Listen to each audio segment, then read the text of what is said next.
Yeah, Thug Nasty. Sweetest girl I got a girl across town that digs on me. She give me money when I need, plus pussy and weed. I'ma keep her on my team and even call her my queen.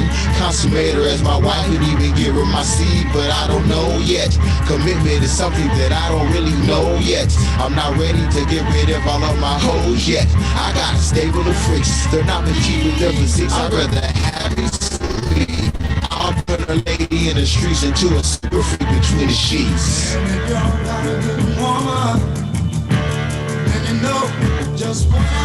She got what I want and everything I need. She cooking clean and sucking mean, you know what I mean. She got them DSLs, she give me LSD. If you're a girl with DSLs, you know what I mean. She cooking clean and sucking mean, you know what I mean. Steak and blowjob day is every day for me. The Black Bukowski made the beat and I'ma bless it. What? Give me the mic and turn it on so I can test it. Mic check, 1, 2, these nuts. I know I need a woman, but I really want a slut. All men are dogs, yeah, this is true. So ladies, what you do is find the best one for you. Hey.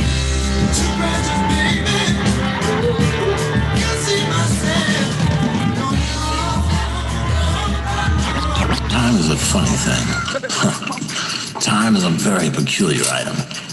You see, when you're young, you're a kid, you got time, you got nothing but time. Throw away a couple of years here, a couple of years there. It doesn't matter, you know. The older you get, you say, Jesus, how much I got? I got 35 summers left. Think about it. 35 summers. Smokey, man, you should come up with some good ideas, bro. Fuck all my problems, I fuck all my problems. I'm smoking trees to pass time. I fuck all my problems, I fuck all my problems. Cost of living so high, hell hating, I'm medicated. They hating on my style, cause they didn't make it, I'm medicated. The cost of living so high, hell hating, I'm medicated. They hating on my style, cause they didn't make it. I hit the stage and I smile. Now the interstate doing the buck, always up for the challenge. Even if I'm down on my luck, I'm a soul survivor. Flow hotter than lava, turkey baggage and loud. Bad bitches run driver, I ain't hustling the stunt. I'm just trying to keep the lights on. How you ain't on that? Got me stations and pythons. My soul's exhausted and my heart being frosted. If you can see inside my mind, man, you can't, cause I lost it. Pondering my destiny, I'm checking the rear view. Perspective being clouded, try and get me a clear view. Cops serve and protect, nah, they swerve and neglect. Gatekeepers of corruption don't deserve my respect. Riding rhymes like a madman, just trying to hold me over. Drop my drug habit, shit hits harder when you're sober. Still puffing on that tree, though it's soothing my mental. All I'm trying to do is make it, fulfill my potential. Let's go. Cost of living so high, hell hating, I'm medicated. They hating on my style, cause they didn't make it, I'm medicated. The cost of living so high, hell hating, I'm medicated. They hating on my style, cause they didn't make it. I hit the stage and I smile. I fuck all my problems, I fuck all my problems. I'm smoking trees to pass time. I fuck all my problems, I fuck all my problems. Hello, broadcasting live and direct from the motherfucking ghetto. I proudly introduce to you a few of my motherfucking goons. Came here to show you how we ride. Real hard. That's right. Put your hard hats on and get ready. I'm born from the basement, risen from ashes of ancient trials and tribulations, facing different situations. One must learn, wisdom is to be earned, so I'm facing the devil in his flesh every time I choose to mesh with the maggots and the vermin. They business like Eric Sherman, beat the sermon, adventures like Pee Wee Herman. Money earning and learning the rules of the game, but while I'm learning, burning and yearning to set the world aflame. Break my flag and my name in this pool full of sharks and piranhas, with the drama holding chops and these llamas. Them say fuck the grave, they better go and see your honor. You throwing idle threats, catch you slipping, use a goner. Hope your homies warn you, beastin' like Ike Turner. With the nickel plated burner, I'm the truth like Sojourner. So if you want it, best believe you can get it. We the best that ever did it, you suckers need to admit it. Chip. We rock hard, yup, yup, we rock hard. We rock hard, yup, yup, we rock hard. We rock hard, yup, yup, we rock hard. In the kitchen all night, cooking until we got hard. We rock hard, yup, yup, we rock hard. We rock hard, yup, yup, we rock hard. We rock hard, yup, yup, we rock hard. Nothing on it, pull it apart. Not right! That's not right! It's not right what y'all doing! I came from the ghetto too! Same as all of you did! Y'all need to listen. But you know, y'all mess up my business! And you call it black power! You mad at the white man! Why did you join my business? Why did you join my truck? They got me hollering out, rock a bar, baby. I'm back with the slingshot. You can catch me in the parking lot. I'm up early in the morning with my hand back in the pot, whipping it up, cooking it up. It don't stop. Now let me shake up that oak tree. Allow me, the OG, to speak his testimony. This ain't no terrorist act, yeah, this a promise. And it'll be the hot full of summer, full of drama, and that's on mamas. You can spot him from a mile away. He walks with a pimp strut. Hollin' anime, please eat the cake. Too many fake handshakes. You better watch out for these snakes. That's what the stab you in your back. Fake love is hella whack. This is for my bros, it's a roll call. It's up before dishonor, it's an OG call. I keep my hand up on my Rollo. If they clutch it, then I'm bustin'. I'm doing me. I'm sucker ducking, chicken plucking. This is for my bros, it's a roll call. It's up before dishonor, it's an OG call. I keep my hand up on my Rollo. If they clutch it, then I'm bustin'. I'm doing me. I'm sucker ducking, chicken plucking. This is OG. But yeah, I still live by the code to keep my life in order. I'm talking about the OG that's no longer on the corner. My cousin took chin to the chin, no L. Didn't you hear your mama say that she can't stand her? Tell her. You might as well grab your gun and blow your brains out. I give crumbs to your bums with your hands out. I'm on the ground pushing the line, parallel. My circle smaller than a Cheerio up in my carousel. I go up and down and keep rolling out. Been all around the world and I'm still repping West Oakland. It's an OG call. Bobby Johnson with the rag top polish, yeah. And still bothers wrecking hard, moving quick. Ain't no insufficient funds. I've been posted on the block all day on one. We talking paper bag money, stay hungry. Salute all of the OGs that they came before me. This is for my bros, it's a roll call. It's just before dishonor, it's an OG call. I keep my hand up on my Rollo. If they clutch it, then I'm bustin'. I'm doing me. I'm sucker ducking, chicken clucking. This is for my bros, it's a roll call. It's just before dishonor, it's an OG call. I keep my hand up on my Rollo. If they clutch it, then I'm bustin'. I'm doing me. I'm sucker ducking, chicken clucking. That's an OG call.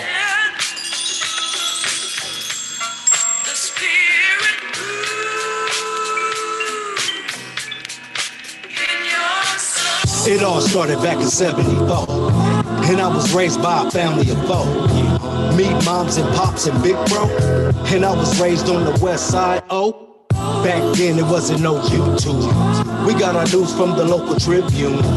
These dudes hung out all night, right around the corner and we all start fights. Mojo and Big Bro in the back with the red light special, yeah, you all know that. Plenty wise words spoken to us. We make it downtown on the back of the bus. And all you see was 501s and them Lettermans. Back then it was mobsters and veterans. Go ahead and ask Broadway Slim.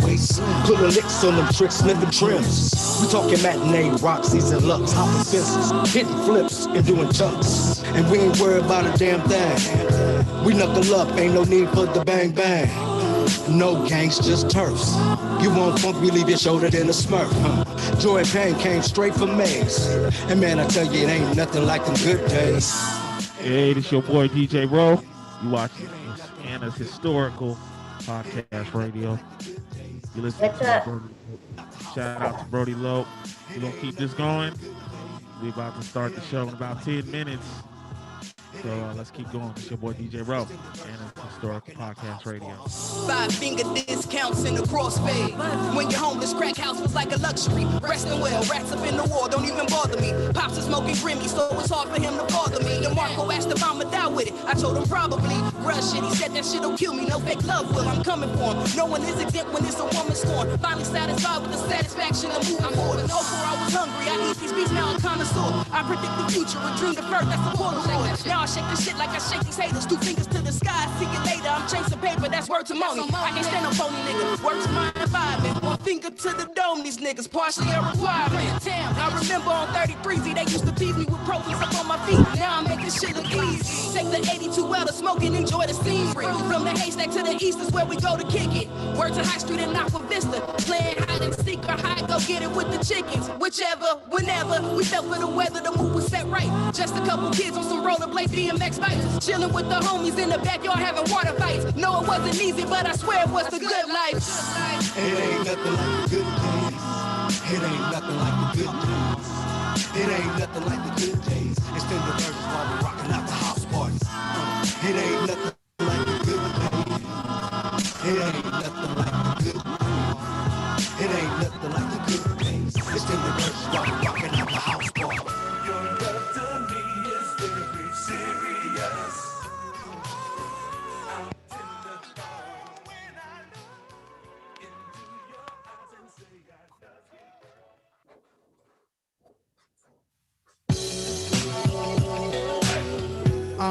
Yo, CA baby, West, yo, yeah, MC Wiggs, hey, yo, what up? Another day, another dollar, I'm trying to get dumb rich for myself, fuck a bitch. Raised in the gutter, I was taught not to trick. I kick game and ism is so slick. It's a blessing that I even exist. Trying to manifest my dreams and revenue streams. Blessings with the sun rubbed down to feel the breeze. Ratchet bitches in a bottle of Hennessy. I pop my collar, I know that they feeling me. I'm connected, don't make me your enemy. Legendary, speak on me for the centuries. I keep it playing, I guess it's a Cali thing. Authentic, not a script on your TV screen. See me with 40 midgets up in the limousine. Put your mind to it, you can do anything. Put your mind to it, you can do anything. Another day, another dollar, I'm trying to get Benjamins, I ain't living like this. Another day, another dollar, I'm trying to get filthy rich off of talking my shit. Another day, another dollar, I'm trying to get Benjamins, I ain't living like this. Another day, another dollar, I'm trying to get. Let's go, filthy rich off of talking my shit. My whole life I've been broke, I'm out for the dough, cause that shit be crushing my soul. But I got flows and I'm destined to blow up. I got bars, I don't need no luck. So pass me your 40 and let's get drunk. If you love the West Coast, throw your fucking dubs up. If the bitch had a fucking tell that hoe to shut up. Keep it moving, kick rocks, fly shits forever and never stops. I'm like the mayor when I walk in my city blocks. Popping out from the ghetto, who would've thought that I would chase my dreams and make it happen? Hood famous, fuck going platinum. Respected by the real ones in my city, I'm tapped in, that's a fact.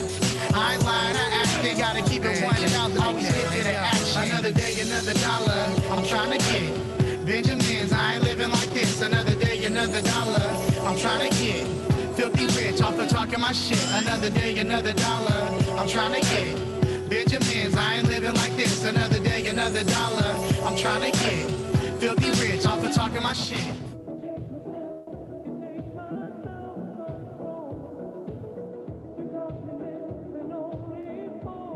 I'm only living for the night. Trying to take my self-control.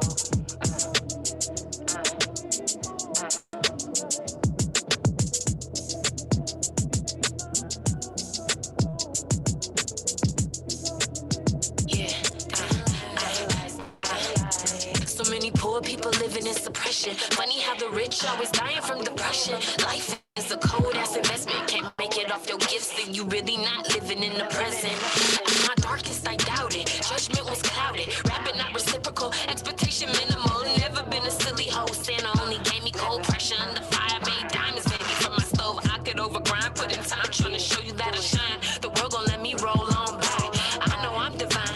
Pray for peace of mind. Living like it's quitting time. Fuck this shit, I'm getting mine. Walk the straight line. Your path, not mine. You don't want it like I want the whole pie. I'll take it like they took Osiris side.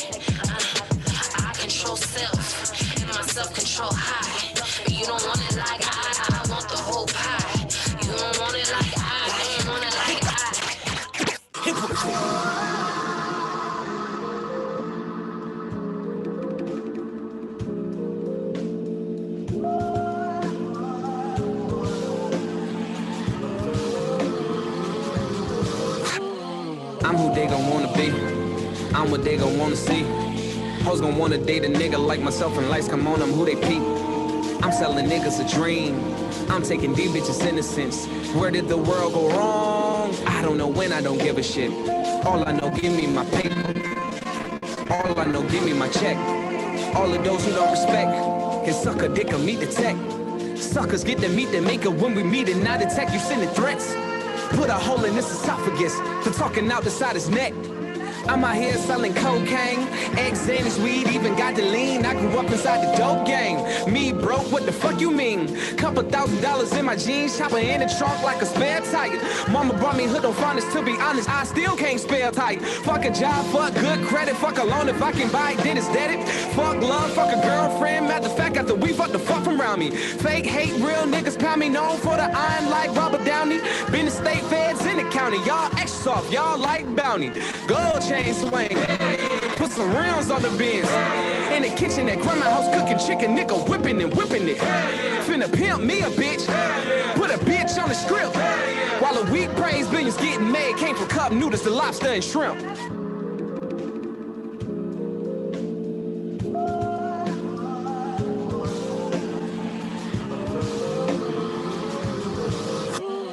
I'm what they don't wanna be. Yeah. What's up, everybody? It's your boy DJ Rowe. We got about 3 more minutes. Then we're about to start the show.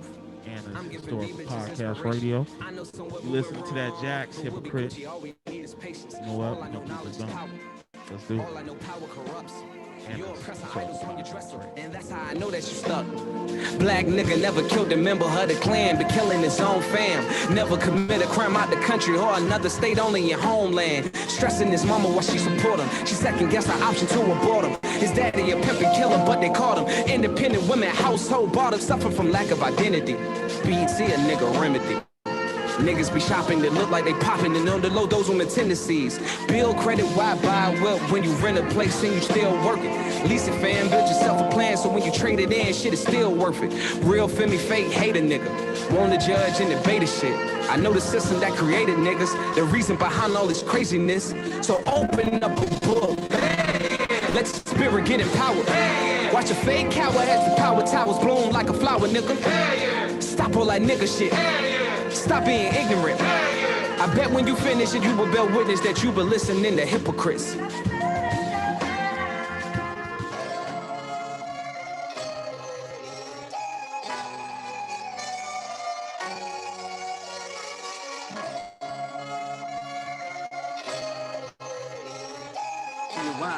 Don't you say to me, yo.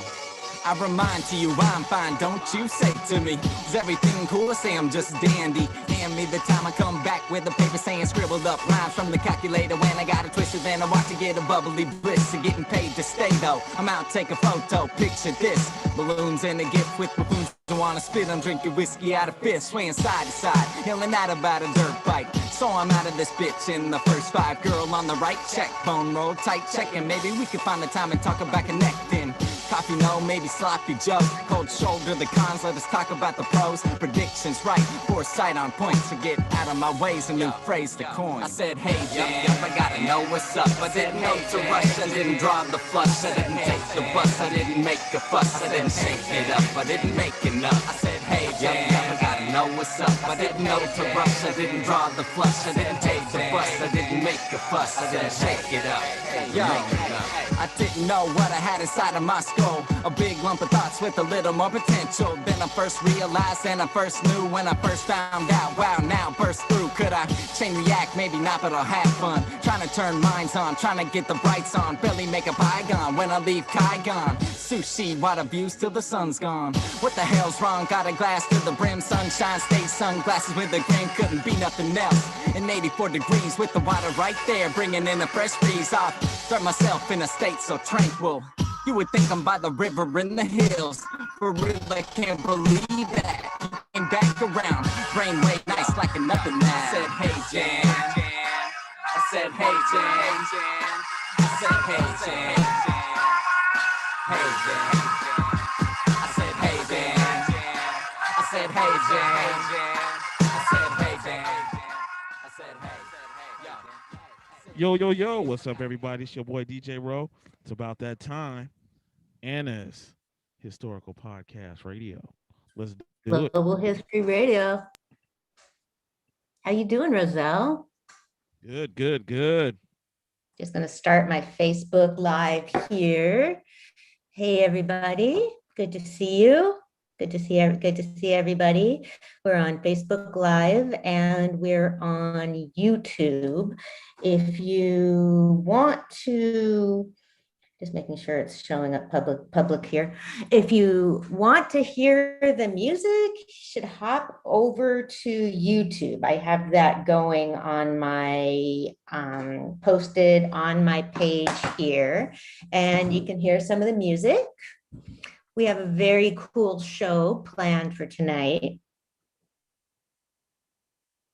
You're muted, That's what I'm Roselle. talking about. I'm ready. I'm not muted. Okay.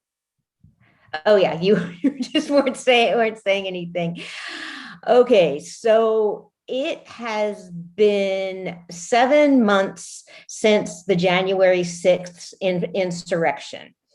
So a bunch of those like insurrectionists are probably out partying about it because not much has happened to any of them. I watched a New York Times piece where they put together a bunch of different videos showing how many different ways people got in and how well organized they were. But there were core groups that were real organized and that had walkie-talkies and everything and had planned it out. They were the ones in like heavy military gear and all that. So according to this, I mean, the opinion that I was reading was that these were the people that were real organized and prepared to do some damage, and they kind of swept other people with them. But I don't agree with that way of thinking. I think everybody is responsible for themselves. And earlier I watched some interviews, an interview with a guard from the Capitol who was traumatized, and he'd served in Iraq, and they asked him if it was scary or comparable. Just a second.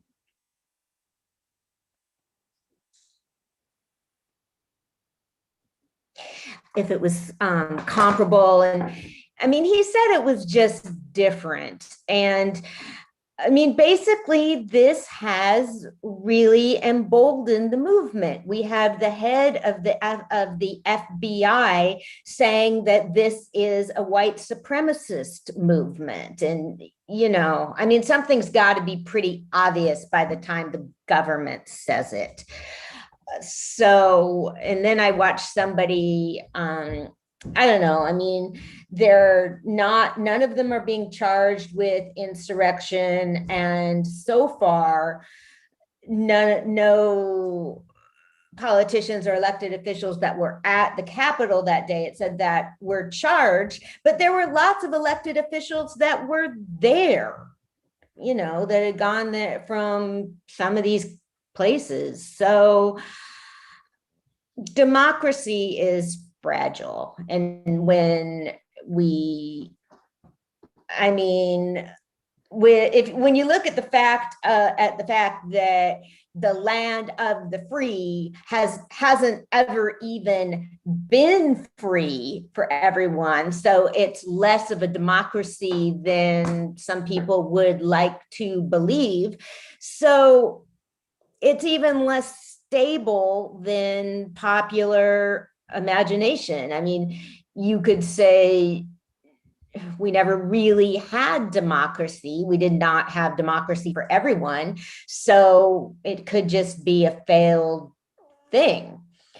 Yeah, we sure can. Hey, Trika, way too organized not to have inside help. Yes, I agree. Cool, guys, audience. This is our friend Trika, who's going to be coming on a little later to talk about African-American cooking. So yeah, I mean, and the Capitol's really confusing. People get lost in it, and these guys got in, they got right to it. And yeah, they had inside help, but without motivation, nothing's going to happen. I mean, the officials, nobody's going to be turning in their staff members and all of that. And then I was reading some articles from journalists who are also pretty traumatized and upset. And journalists yeah, democracy is a joke. Very true. Journalists try to be pretty objective about stuff and some of them were saying like, yeah, we've tried to report even-handedly, but this is crazy. We have elected officials that are supporting this insurrection. So, okay, well, somewhat related to, okay, this is, Vallejo isn't it's not an insurrection, it's just chaos. So 4th of July in Vallejo meant that there were several sideshows. One of them had like 500 people spinning their cars around. They were setting fires in the streets and shooting off guns. People were injured, and the emergency vehicles had a hard time getting to them. So my father was saying that there should be vigilantes, and I was like, yeah, I really kind of see the point. I mean, government's not gonna watch out for people. What are you skeptical about that? Yeah, I don't know. I'm not too keen on the vigilantes. Well, it depends what side they're on. I mean, look at the Deacons of Defense. Yeah, woo. Yeah, vigilantes, boy. I don't know. That's gonna be a hard, because as soon as you start vigilantes, then there's a start of vigilantes to fight the vigilantes. That's very true. And then it starts this whole chain of events. That's very true. I think we pretty much, yeah, you could certainly consider like some of the gang warfare going on be vigilantism. And, I mean, that stuff doesn't make me mad. That makes me sad and concerned and upset. But the sideshows and all that make me mad because it's people's idea of fun. That's what I mean. So that makes me mad. It's like, okay, people are your idea of fun is scaring everybody, people with PTSD, everybody's dogs. Hey, you know what though? Sideshows have been going on for so long. Yeah, it's true. At least in the Bay Area. I don't know. It's kind of, to me, it's kind of like, I do get it. I mean, I don't know. I get it. It's one of them dangerous things. But dude, I grew up around sideshows. You did? There used to be sideshows in Frisco, Oakland. They even did some in Richmond. I mean, it's something that they used to go on for long periods of time. So, I mean, I get it. I understand why they want to stop it, but I don't know if I can say I hate it or completely dislike it. I wouldn't do it, but did you do it? Did you ever do it?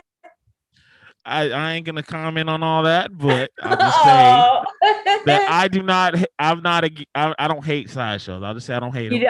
Okay. Well, Roselle's not gonna say yes or no whether he ever did a sideshow.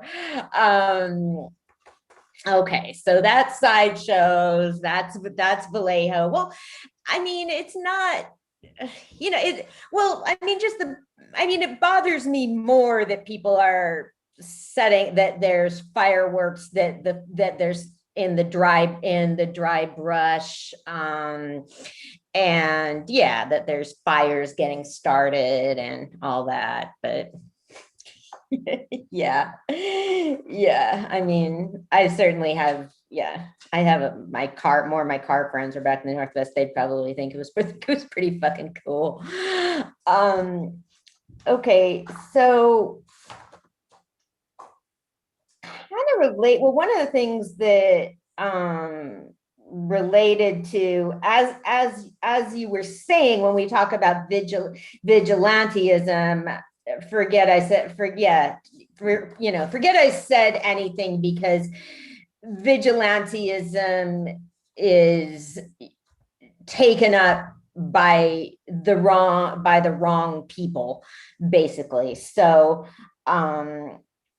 that's what I was reading about Rosewood this week, and the Rosewood massacre.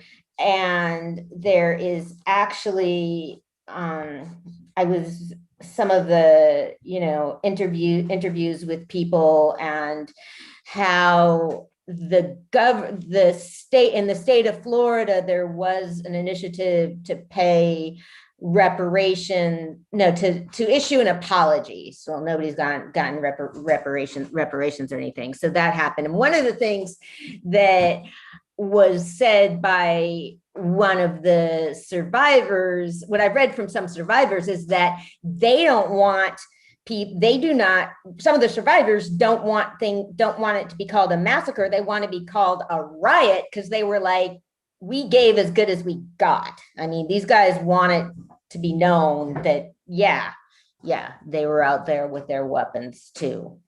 So I was also reading this week about, there's been a lot about the Tulsa massacre riot because it's the 100th anniversary. So I was reading a book by a guy who I'd seen interview talking about it. And this book came out this year, but he wrote a book about it, an earlier book in 1982, which was one of the first published scholarly accounts of the Tulsa massacre. And you never want to say anything is the first, because it isn't. So we just say like one of the first. So he was a white guy that grew up in Tulsa. So he was talking about, when he was born about 1950. So he's talking about being a teenager and hearing sort of whispers about something that had happened. And then he was saying him and his friends, when we're fooling around in the library and wanted to see how the microfiche works. I don't even know. Okay. Does anybody even, microfiche was, I don't even think they have them anymore. Microfiche was in between paper and digital, basically. They're really, it was like this thing you had to turn. And so they found accounts of the massacre, but then with research, the front page was gone of any of these accounts. So he went to college and sort of learned more, and felt like this was something that happened right in my hometown. So he came back and started working on the book in 1974. And it's amazing because the 1921 book, the 2021 book is so much of the story. It's like the story of himself, how he began as a researcher. And as he said, he was going and trying to speak to these elders. It's like 1974. He's this white kid with long hair coming from the side of town of the people that that did it. So he was speaking with one. So what this guy did, he kind of proved himself to people. What he did was go back, and see, I love this because I love research, go back and find directory listings from that era. And in that era, the phone books for Tulsa would indicate what race people were. There'd be a little fee by any Black people. So he did that, and he got a map of Tulsa and Greenwood. So he was able to reconstruct thing on a map, Like, so he took it out and showed it to this guy, and the old guy was like, whoa. And then he was seeing on this map something that had been wiped out. And so then the old man started to talk to him. So he went around to, I love these stories about talking to people. Like, he talked to someone who was a retired cop who said that, like, in 1971, some sergeant came into the break room and was like, hey, look at this. And he showed them some boxes of photos, and it was just general photos, but then they saw like photos of the bodies, and the sergeant was like, oh, don't tell anyone about this ever. So, it was about how people do start to talk about things more, and how you track down information. And then there was a Tulsa commission that was put in by, okay, so Oklahoma, I learned more about Oklahoma. Not a single county in Oklahoma votes Democrat at all. 2004, 2008, they all went Republican. And in 2008, 2012, 2016, every county in Oklahoma went for Trump. So there's a mayor, but then you have people that come up. There's a mayor that's like a young guy, and he is currently in office. And he's Republican. He's like a conservative guy, but he sees that wrong has been done. So he's been spearheading or responsible for efforts to try and find bodies, because that is just not known. The researcher found accounts from Red Cross workers who came to try and treat people after the massacre, and their notes just said, we had no idea. People don't know where bodies are. And so then, like, he'll find these people. Like, he found somebody, like another cop, who'd seen a photo of graves, and they went out to this homeless encampment where it was believed that there might be bodies buried. And this person there said, there's graves down there. And they said, how do you know? And she said, I hear them talking. So, I've talked with people that have been to sites or areas where there's been great trauma, and people say you can just feel it, that you can still feel it. So, so they've been able to do, so they've recovered 19 bodies from a corner of the graveyard that was unmarked. They don't know if those are from the Tulsa massacre or not. And it's just what they might need to do, a way they might be able to do it is DNA testing, and then publicize that information. It's really, really complicated to, because you have a lot of people whose relatives just don't talk about things that are that painful. They want to move on, or they can feel that talking may make them to relive the trauma. So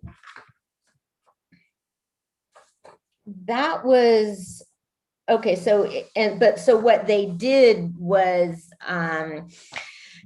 they took the remains and like put them in something rather and covered them with a shroud and did a sort of procession to bring them to the facility that's going to examine, process them and do archaeological and pathological work, and then they will be buried. So, okay, but see, some of the things that would be real interesting is, I'm like, okay, you can try and do that, but what about trying to find descendants of perpetrators? I mean, he spoke with like one or two people that said what happened is that white families that talk about it, when they talk about it, they claim that they helped. So, I kind of think that I think people might be more likely to just not talk about something than to flat out lie, but that would be intense. I mean, to try and, if you figure out that your great grandpa was part of massacring people and you'd want to, like, what the fuck do you do? So kind of related to that, we're going to go up to Canada, and we've been talking about children. We need to think of other words, because it's like, okay, Indigenous children boarding schools, they weren't schools, they were internment centers. So we're still trying to figure out what to call them. And 10 more churches have been vandalized in Alberta in attacks that police have linked to anger over historic injustices against Indigenous people. Okay, talk about fucking reparations. The Catholic Church should be doing that. I mean, if you're gonna, burn down the churches and sell the land. But okay, so I'm going to get to something really interesting. I've been following this because I follow this on Canadian news, and there was an interview with a white couple who had been teachers at one of the residential holding facilities in the early 1970s. And they were from the United States, and they, one of them had worked at a summer camp or something. They were up in Canada. I think he may have been a draft dodger. I'm not sure why they were trying to go up there, but so they were like, oh, sure, we'll work at the school. So they were hired to work at the school. I think it was 1974. And so they said, right off, they're like, what is going on? People are so mean to these kids. And so she described what happened. The kids got there and were all shoved into a shower, and they cut their hair and took all their stuff. They would take all their own clothes, anything they had, to try and take away their native identity. So they worked there for about 4 months. And at one point, so they were asked, well, what did you do? And they said that, they tried to be as kind and respectful to the children as they could and develop relationships with them, and that a government official came to tour the schools, and they told the official their concerns and were immediately fired.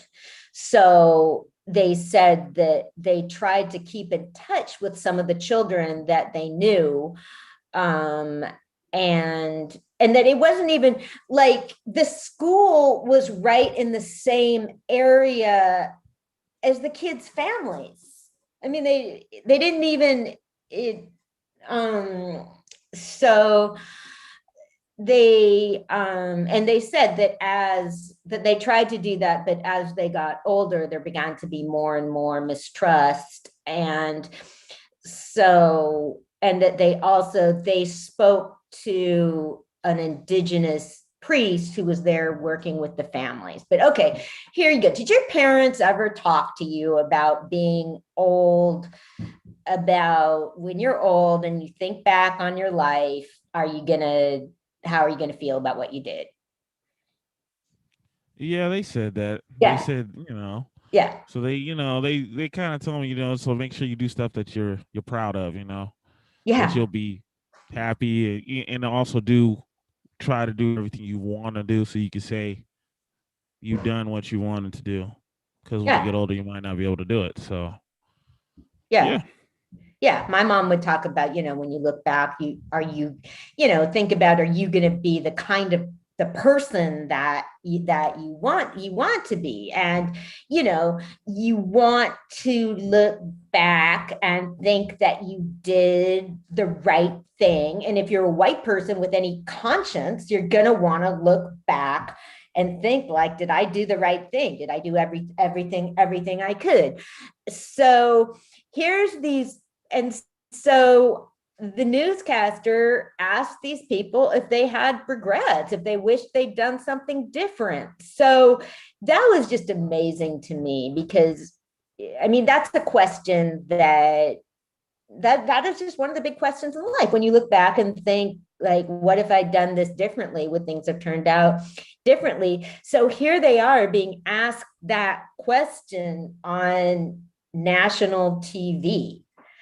So, I mean, that was just really intense. I mean, I thought that they were, one of the things they said is that particularly that in 1974, they had no idea that this was policy, that this was a plan, that this was purposeful, that this was happening in schools all over the country.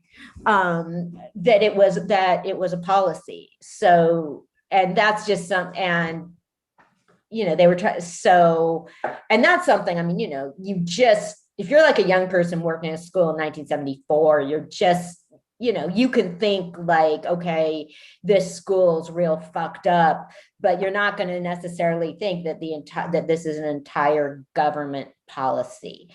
So, I mean,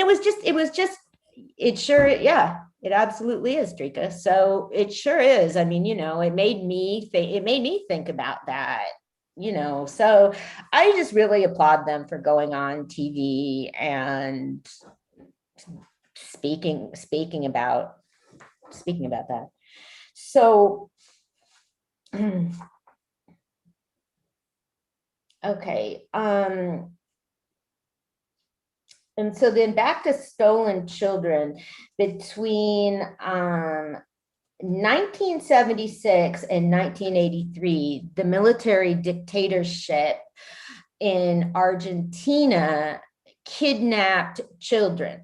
And there's about 30,000 people that disappeared. Anybody that opposed the government was disappeared. So now what's happening with COVID is that there's a group of an organization of grandmothers trying to,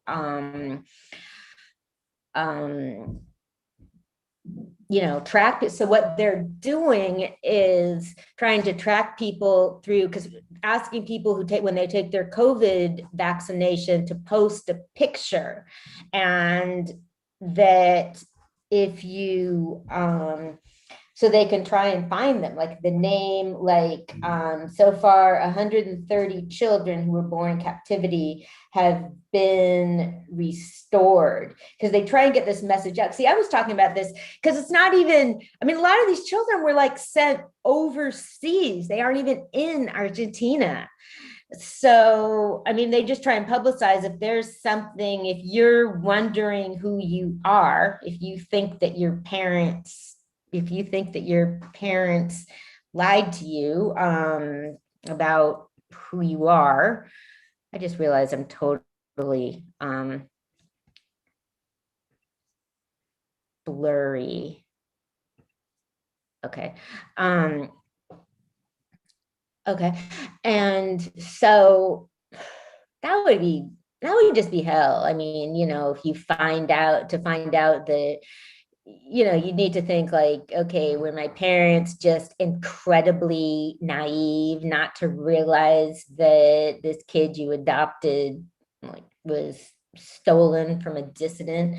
So there's about 300 others that are still accounted for, and a lot of the grandmothers are getting old. But in other words, you want something,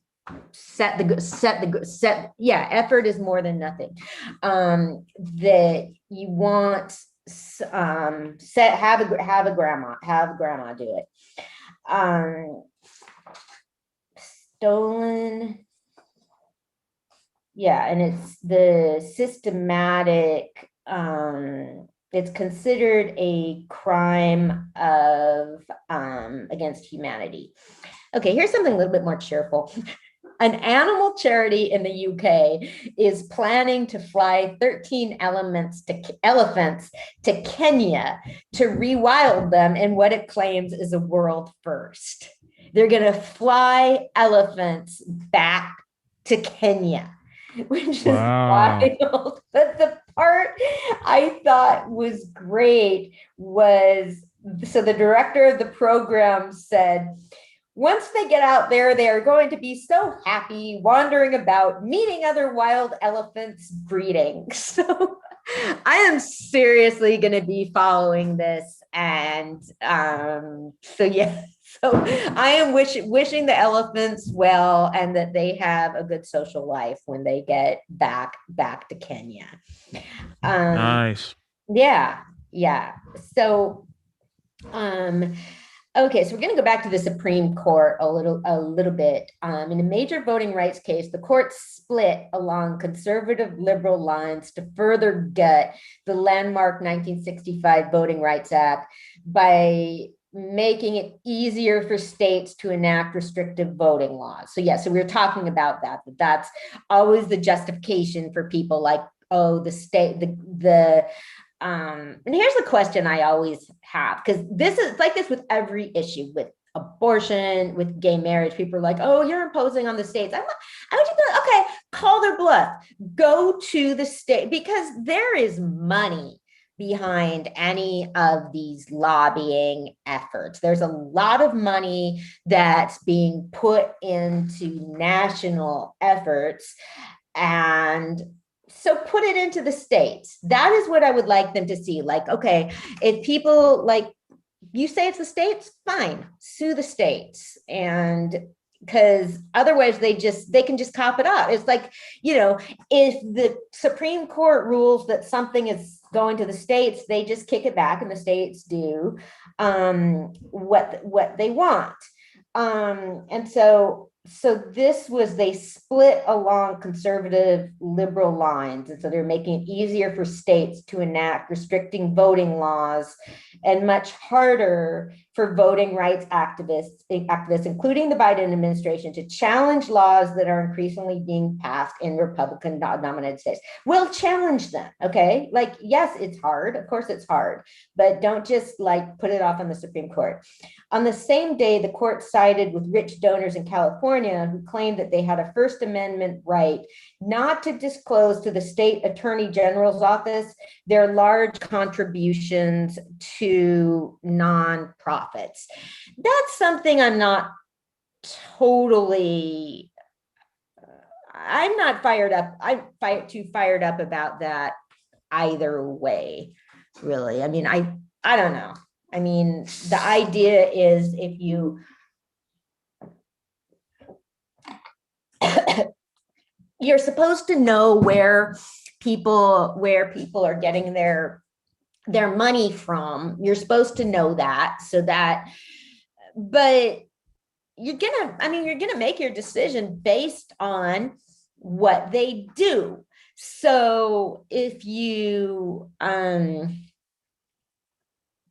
so it doesn't really matter, it can be like a political weapon. You'll sit like, that's always like, okay, Burn Dog gets lots of money from the NRA, so he doesn't vote for gun control.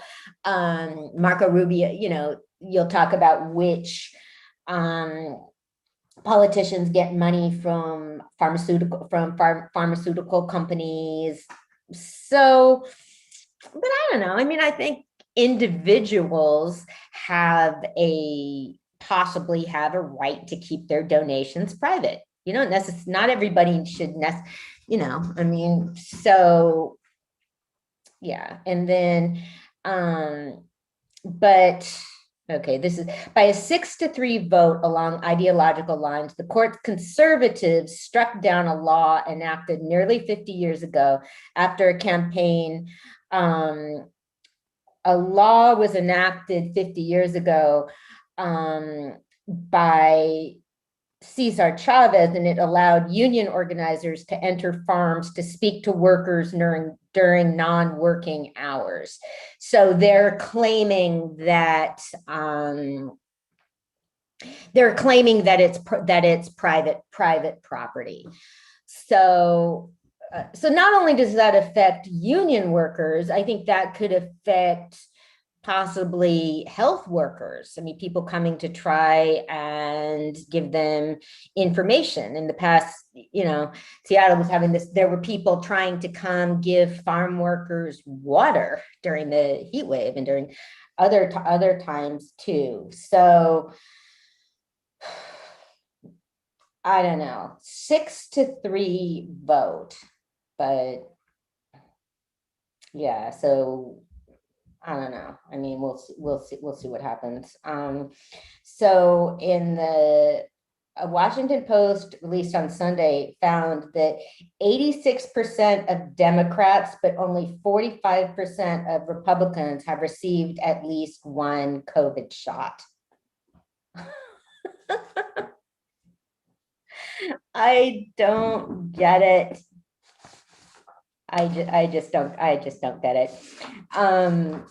So last week I was starting to talk about Kenneth Kaunda, who was the first president of Zambia and one of the last of the founding patriarchs of African independence. He was in power from 1964 to 1991, and he kept Zambia peaceful.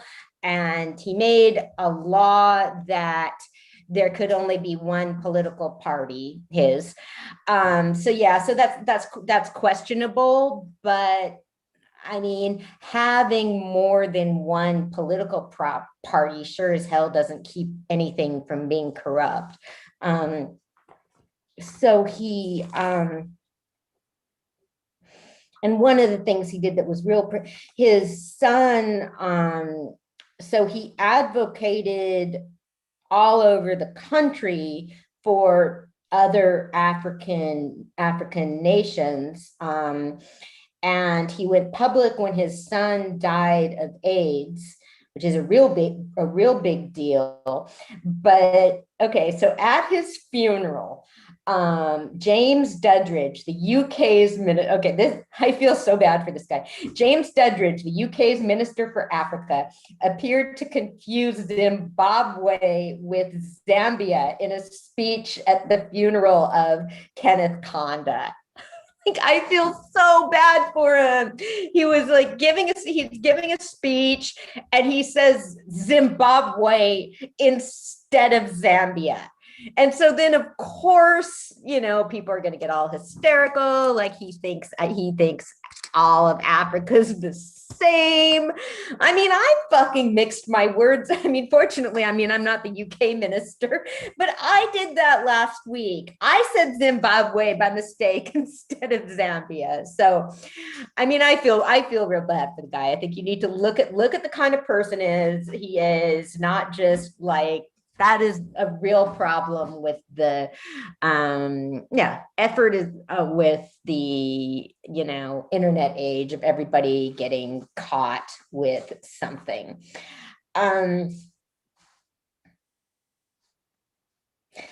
Okay, so we've been following Ethiopia, and a ceasefire was declared, and so thousands of Ethiopian prisoners of war, and then the Tigrayans retook their capital. They retook Mekelle, so I watched the video. So they were being paraded through the streets. They were jeering at the captives and cheer the Tigrayan forces. They actually, I have seen much worse, put it that way. I mean, if you're gonna like parade your captives down the street, I mean, nobody was throwing things at them or something. So, but I'm trying to figure, okay, like, wait, how are they supposed to go home? So, so that is not, I don't know. It's just real strange. I'm like, okay, well, if a ceasefire was declared, then how are they going to get them home? So, okay, so the UK border force now has the ability to turn away migrant boats in a new bid to tackle the Channel crisis. So what they are claiming this is a way to go after traffickers. And because as it is now, a lot of things are like international. It's hard to catch the traffickers because it's hard to arrest people in international waters, but they're saying somehow if they turn the boats around, that then they can crack down on traffickers. And now this is something Trump would love. Whether someone enters the country legally or illegally will impact how their asylum application is dealt with. And that is not supposed to be the case. I mean, but if making it a crime to enter the country is how Trump was able to do the family separation. If you make something a crime, then you can separate the families. So, I mean, what they're saying, it's so, because what they're saying is you're supposed to apply, if you're really applying for asylum, you're supposed to apply for it at the first country you get to. So that's what the UK is saying is that if people got to France, that they need to apply for asylum there. And so they're going to like turn them around and send them back there, that it's against the law for them to enter the UK. And so with the Home Secretary, whatever, is saying like, blah, blah, if you have $2,000 to pay a trafficker, well, then you're, oh, hey, there she is. Then you're not really in need of asylum. Well, no, that's not true. So I don't know, man. I think since one of our thoughts for today, you want to someone to Jake Betty too? I can send it to him. He just messaged me. I mean, if you're going, I'll send it to him. Okay. I'll send one to Kristen too. You know, we can go on about that for, you know, quite a while. Okay. Like home secretary lady. Hey, Trika, when you, that can kind of be our theme for the day. When you're old, are you gonna feel good about what you did? God, my mom was real big on that. Like, are you gonna remember that you were the person that you But you know what? And I think you put too much emphasis on being remembered. Like, people are going to remember you how you are, regardless. I think that like the older generations put too much importance on, well, what are you doing right now? Like, what impact are you making? Or, you know, are you saying something right now that people are going to remember you by? It may not resonate with people right now, but it may resonate in a year. Yeah, it might. Well, this is like back to, oh no, ignore that, Roselle. I don't want to record. I mean, just morally, like when you look back on your life, that was what she'd mean. It's like, yeah, are you going to be the person that you wanted them to be? So yeah, it was just really moving to me, like looking at this, you know, senior couple near the end. And you know what? Meaning something morally means way more to me than being famous. I don't need to be famous. I don't need the money. I've struggled with nothing for a long time. I don't need that. But is what I'm doing with my life meaningful and purposeful? That's the thing that I want to make sure that it's happening. So I get what you're saying. Like, yeah. It's bigger than that. It's bigger than the fame, the fortune, the money, all that shit. Like, what are you saying? Is your message meaningful? Is it putting something out to the world that they can use and make it beneficial for them? And that's the biggest part. I think that's the most important part. Yeah, it is. And you know, what are you gonna God, the New York Times does see, there was an article, they love these kind of articles. There's an article about a white lady that inherited land, I don't know, somewhere in the South, and she found out that she inherited her family's plantation, and she found out that they had enslaved people. So here's somebody, I mean, it was an article about somebody like basically, you know, trying to do the right thing. So I was all like, okay, good. What's she doing? And nothing. She didn't handle it right. Yeah. But you know why? And it's not, okay. And this is the thing that I'm probably going to get in some big shit about this in my community. I don't hold people outside of my community to know the magnitude of what they can do or what they can say or what they're supposed to bring, because they don't go through our same experiences. And you have to give people some kind of leeway and compassion in that point, because we don't go walk. I don't even walk through the same life as a next Black woman walks through. Let's be real. We all walk through our own paths, but you have to be willing to be compassionate and be open-minded enough to understand that people don't go through what you go through, but maybe it's your role to kind of like teach them. It's your role to kind of like give them some guidance. And we both get guidance from each other. I just told you earlier today, I learn from you every day. Oh, thank you. And that has nothing to do with you being a white woman or me being a Black woman. That's people. Yeah. That's what we're supposed to be here doing. So I even though I understand the heavier shit, of course, I wear afro. I can't ignore the heavy shit.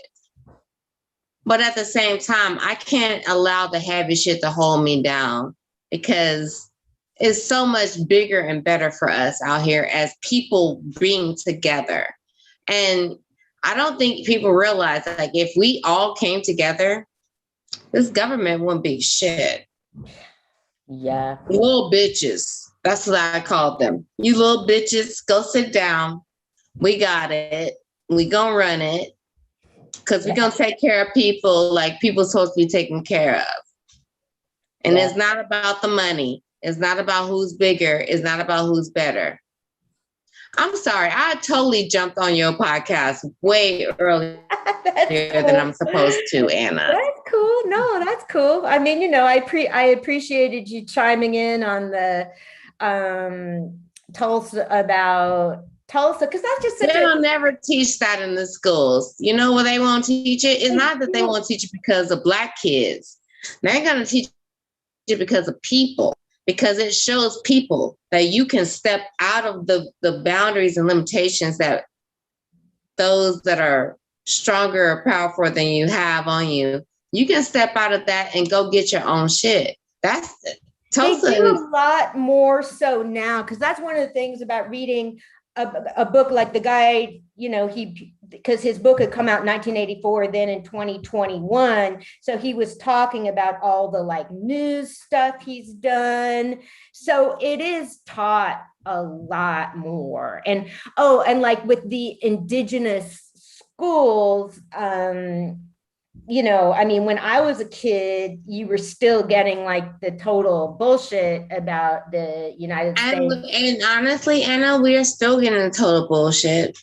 We're still getting total bullshit. Yeah, but less. But we, you know what the difference is now is that not only just kids, but adults, motherfuckers our age who don't know shit. You have the access to go and Google some shit. Or you have the access and go and research something on your fucking phone while you on there all fucking day. Well, because a lot of people don't have the skills. They don't think critically. Because they don't think that they have it. Like, we all got it on my phone. You know, they don't know how to put information together. Go to a library. You know, one of the most exhilarating experiences for me is going to the library, because I'm like, I feel like I'm a little kid again. Yeah. Like, oh my God, look at all these books. Yeah. I'm about to go read. Betty, hello. Hey, Jay, Betty. Hey, that's interesting. I popped in on y'all talking about that. And I had a big discussion with somebody. And you know what? He put that theory really in an interesting way. I talked about education and how it was a little bit different from, you know, back in the day till now. Right. And the thing that this man told me is he was like, for instance, George Washington, Abraham Lincoln. These are people that were the president of the United States and never went to school a day in their life. But it's because they went after the information of what they wanted to do in life. You have to go seek it. You have to go. Yeah, you do. And I think that's a good example for kids today. I think, and I try to teach my sons this. I tell them, you know, school is good and you learn what you learn there, but like you have to go after information. If there's something that don't sit right with you, go question it, baby. Go get it. Go ask somebody about it. Like what's the worst they're gonna say to you? The same shit you already learned in school? Yeah. Or maybe you learn something from more. Everybody, definitely. Yeah. I believe that schools are outdated with their curriculum. Yeah, absolutely. Nowadays, it should be reprogrammed to teach these kids off bat to program, to do the stuff that can be applied to life. If they leave high school or the 8th grade with an 8th grade education, they'll leave 8th grade with something valuable that can take them somewhere in life other than just in the regular curriculum. I'm not saying take away the A's and B's and 1, 2, 3. I'm saying add more. Add more. Yeah. Add more that is real. Add more truth. But then I look at it on the other side of the scale too. I was also. But you know what though, Fetty? This is the thing. when it comes to math and science, those are things you can't fucking change. They are what they are. When it comes to history and all that type of shit, people can put their own little story in there and take shit out and put shit in and all that shit. That's when it gets a little skeptical. And don't get me wrong, I was one of those kids that got straight A's and all that shit. History, even if it wasn't my history, I still learned it. And now what I gotta do? I gotta unlearn the shit that wasn't true. Yeah. To relearn. Something that's a problem, especially when like for instance, when we talk about history, because I love history. That's like I love history. I fucking love history. But to find out that half of the shit you love was not real, that's crazy. Like, that's heartbreaking to me as a kid. Like, to find out half of the things I studied day in and day out, like, this is my history, and it's not real. I'm a big ancient Egyptian. I love ancient Egypt. So that's like always been my thing, to dig up any little thing I can find about Egypt and the history, because I believe, like, for some reason, I believe it connects. We are ancient and we are aliens. Yeah, but go ahead. But what I was saying is, like, for instance, they did the history of Egypt, right? But like I was explaining to Anna and Roselle the last show, that they found like basically tombs in the Grand Canyon, and they don't talk about that. And with the same pharaoh and the same sphinx is cut inside of these caves. And now to even go even further than that, the Colorado River just has went down really low, and these guys hella low, lower than it's ever been before in history. So these guys went spelunking, and what do they find? At the bottom, I mean, you drop down 30, 40 feet of drop, they find a sphinx and some Egyptian stuff. Okay, let me ask you this. Do you think that water went low on accident? Or do you think it went low because it was time for us to figure out some shit? I just figured, Mother Nature is going to reveal. It's almost like fate. Mother Nature is like fate. It's going to reveal itself. There ain't no such thing as coincidence. This is something I say all the time. There's no such thing as coincidence. Everything happens for a reason. Sometimes when people are writing history, they should kind of leave it open to where don't say this is a total fact of knowing this is how it went. Everything.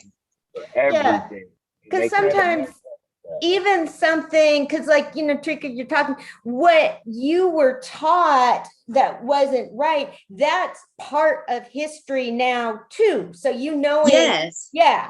So knowing that, I mean, that's just so amazing. It's a double whammy, because I have to unlearn it from like myself and from me. That's things I've been taught.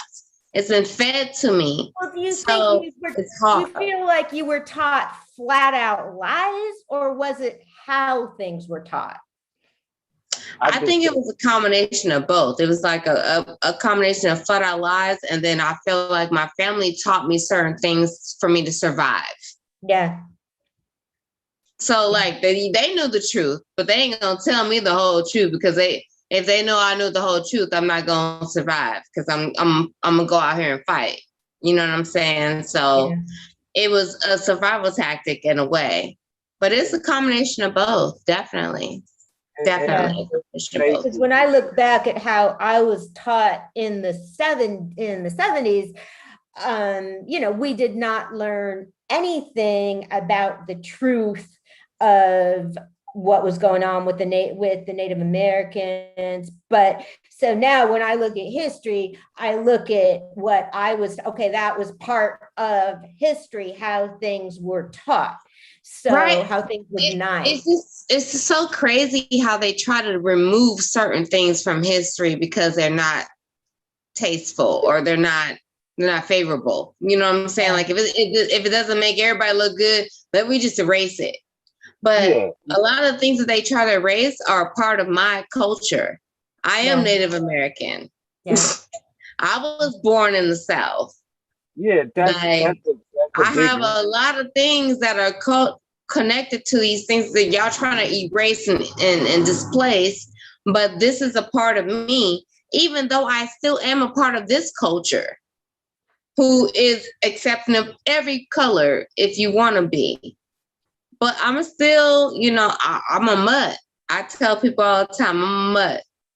And when I think of a mutt, people think of it as a negative thing, but a mutt is someone that knows a little bit about everything. They got a little bit of everything. I'm an inbred, man. My parents are like, not fucking mutt. I'm like, it's a good thing my bloodline should fucking die. My parents were from the same side of Europe. So I'm like the only person I know. I'm like serious. Yeah. I mean, so I'm like, good, man. I'm glad my brother like married someone from a different background because your kids could have been born with like no fingers or something. Okay, so is your family all white, Anna? Yeah, they're all Jewish. They're all Eastern European Jewish. So because obviously, as you know, there's white Jews. So that they're white Jews. Yeah, there's different whites. They're different whites. I got that. Yeah. So you have to explain to me. I understand it. To the viewers. I was talking about earlier, like that's a big reason why a person like myself is not big on holidays, because it's like when it comes to history, holidays. Which ones do I celebrate? I mean, I'm just saying, like, for instance, Thanksgiving, the day of Thanksgiving, a long time ago when we come. I'm not fucking with Thanksgiving. That's the day the Spaniards basically attacked them after they helped them through the winter. So I'm not fucking with Thanksgiving. It's like Christmas. Not fucking with Christmas either.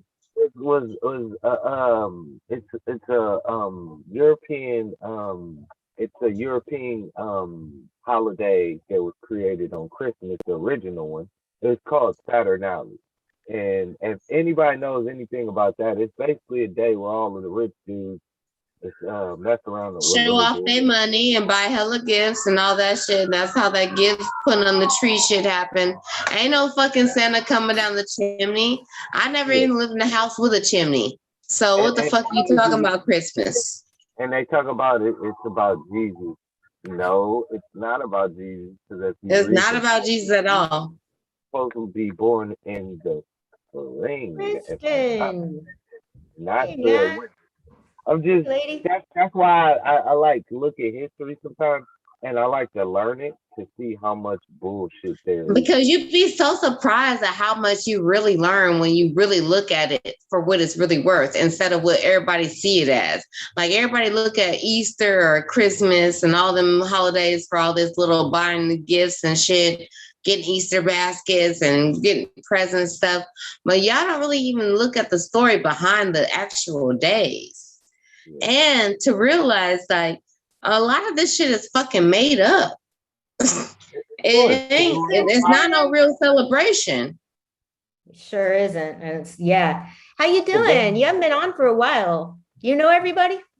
You've been on. I know you. Kristen, do you know everybody? Are you talking to Kristen? Yeah. Kristen here? Yeah. Hey, Kristen. Yeah. Hey, girl. Yeah. Hey, how you doing? It's good Where's to see she you. At? I can't see her. Me? Okay, I hear you, boo. I remember you said you got a microphone. Yes. Oh shit, Kristen getting serious. She's got a soft voice. Okay, Kristen. I demolished the whole apartment today over the past couple of weeks, and now I can't find it. So I'm putting stuff in storage. Yeah, I'm doing that whole process. So I don't have it right now. Sorry, guys. You sound fine. You sound fine. I want to bring up something about the show on Netflix, High on the Hog, about the history of African American cooking, because I brought it up. I was talking about it last week, and Roselle was like, "Oh yeah, I think Trinket was talking about it." It's just what you would want from a documentary, because it talks about the history, the culture, and how you actually cook stuff. Yeah. So, I loved it. It was like, I watched it probably twice. Yeah. And then I kind of watched it again today after I got off work just to kind of freshen up. But it's definitely something that I enjoyed, even though I have made a personal decision to not try to eat as much pork. Yeah. But I understand like the journey of it's bigger than just eating pork. Pork has kept us alive, which I mean, if on many different ways. So basically the stuff that a lot of African American families eat, like we talk about stuff like chitlins and pig feet. And I eat those. I'm from Arkansas. I've never had chitlins. I'm from Little Rock, I've never had Arkansas. chitlins. Yeah, that's what a lot of people don't understand. I'm from the South. I'm from Little Rock, Arkansas. So chitlins and greens and pulling plums, plum jelly fresh out that shit that's in my blood. Having your own garden in your backyard, that's in my blood. I get it. Look, I don't have myself, but I don't have it. Those foods are foods that are left over. Yeah. After the good part is done. So a lot of the African American, some of the cuisine that we have turned into some very tasty and delicious food. Gourmet. Stuff that's been left over. It's almost like an old school slavery thing that's been passed down and passed down and passed down. So many where the people keep it in their stuff has been eaten for so long and so many generations. So it's like when I looked at that documentary, I understood like totally because my grandma. That was a good documentary. So beautifully filmed. Oh my god! And he explored both sides of it. You know how everybody's trying to get healthy and eat healthy now. Like he explored that whole little, the vegetarian side of eating soul food, as well as going back to the what it was, the history. You got to slow cook a hog for 24, 46 hours. And everybody got to be out there watching it cook so it don't burn. And so we can feed the whole community. And like, I think that's something that we are really missing right now. Like, not as just Black people as a whole. Yeah. Like coming over food is something that has always been something that's been a communal thing. Yeah. And it's always been something that brought communities together, no matter what color you are. Yeah. I think we've gotten so far away from, we are so separated and detached from each other with these masks on and shit. Yeah, I seriously miss eating with people. Hey, Chris, I just miss having a good ass fucking dinner with people. Oh, like, seriously. Yeah. Kristen, did you watch it? I have seen the only episode that I remember is the first episode, but I know that I've watched it, but I've seen so many documentaries on Netflix that they kind of like, but I have seen Pound Hog. Yeah. Well, so the part when he talked about oysters, that was really, because that was like one of the ones he was writing about, like reclaiming, and he talked, oh my God, just and just serving it up like as street food is just like, yeah. And not only that, but when I forget her name, but when she was talking about how they're gonna move her family out of this place just to build some roads and shit. And it's like how often do we lose our culture or we lose our way like that because we get bombarded by motherfuckers with money. You know what I'm saying? Like we can't fight against that. Like they bought the land or the city owns the land or whatever, whatnot. Yeah. That was so sad. I think that's the saddest part is because part of our culture is having land and being able to grow on that land. My grandmother, Medea, always grew on her land. And I lost that, even though I know that was something she taught me. But I can only imagine how many other people's generations have lost that culture of growing your own food, even if it's some simple shit, growing it, and even knowing how to cultivate in the garden or cultivate in land and stuff like that. We don't pass that along to our kids anymore. Well, is your grandmother still alive? People don't actually have property to cultivate. Yeah. You know, that's on. Yeah. So that's kind of hard. That's also why we need to be fighting stronger to hold on to our people's land before they take it from us. Yeah. Kristen is. Because they're trying to take it from us at really dirt cheap prices right now. Yeah. Yeah. And it's worth way more than dirt cheap prices. This is our culture. Yeah. Okay. So the mac and cheese section. You guys remember that? I could. Yeah. Oh my God. Okay. Wait. When the white lady was making the mac and cheese. Yeah.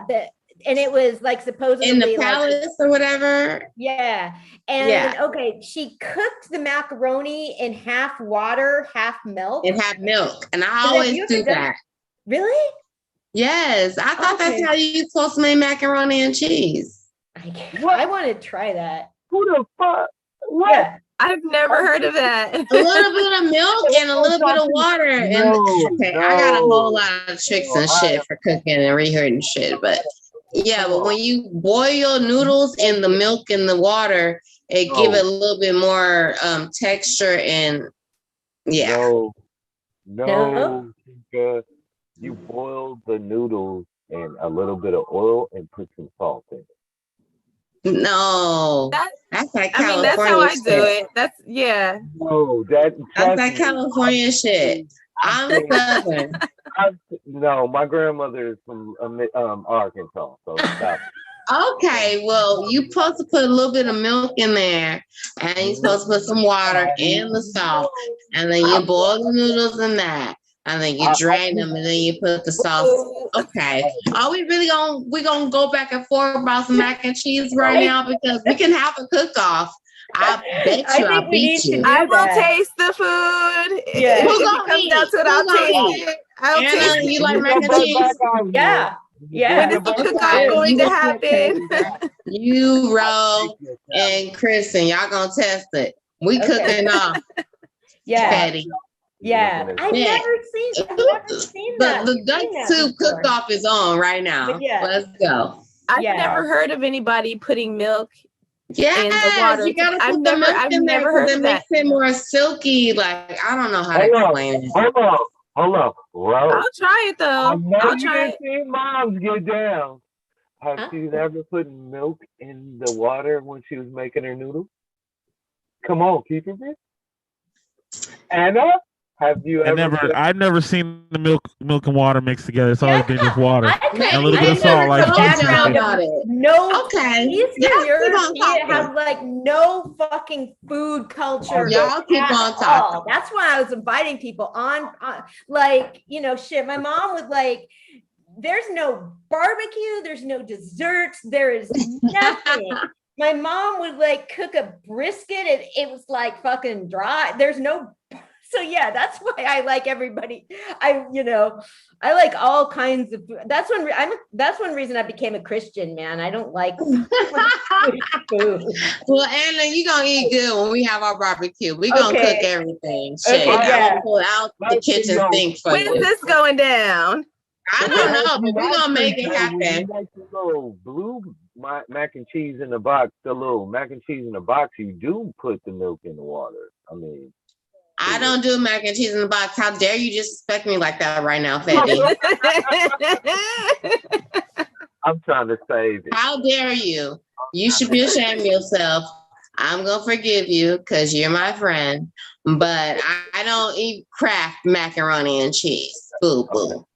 Okay. My grandmother hated to cook. Both my grandmothers hated to cook.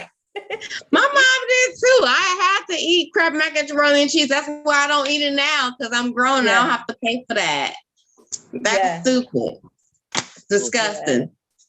I make my own macaroni and cheese with some fresh shredded cheddar cheese. It's easier to make it yourself than read the instructions and do the measurements and all that shit. It's easier. No, I don't have no measurements.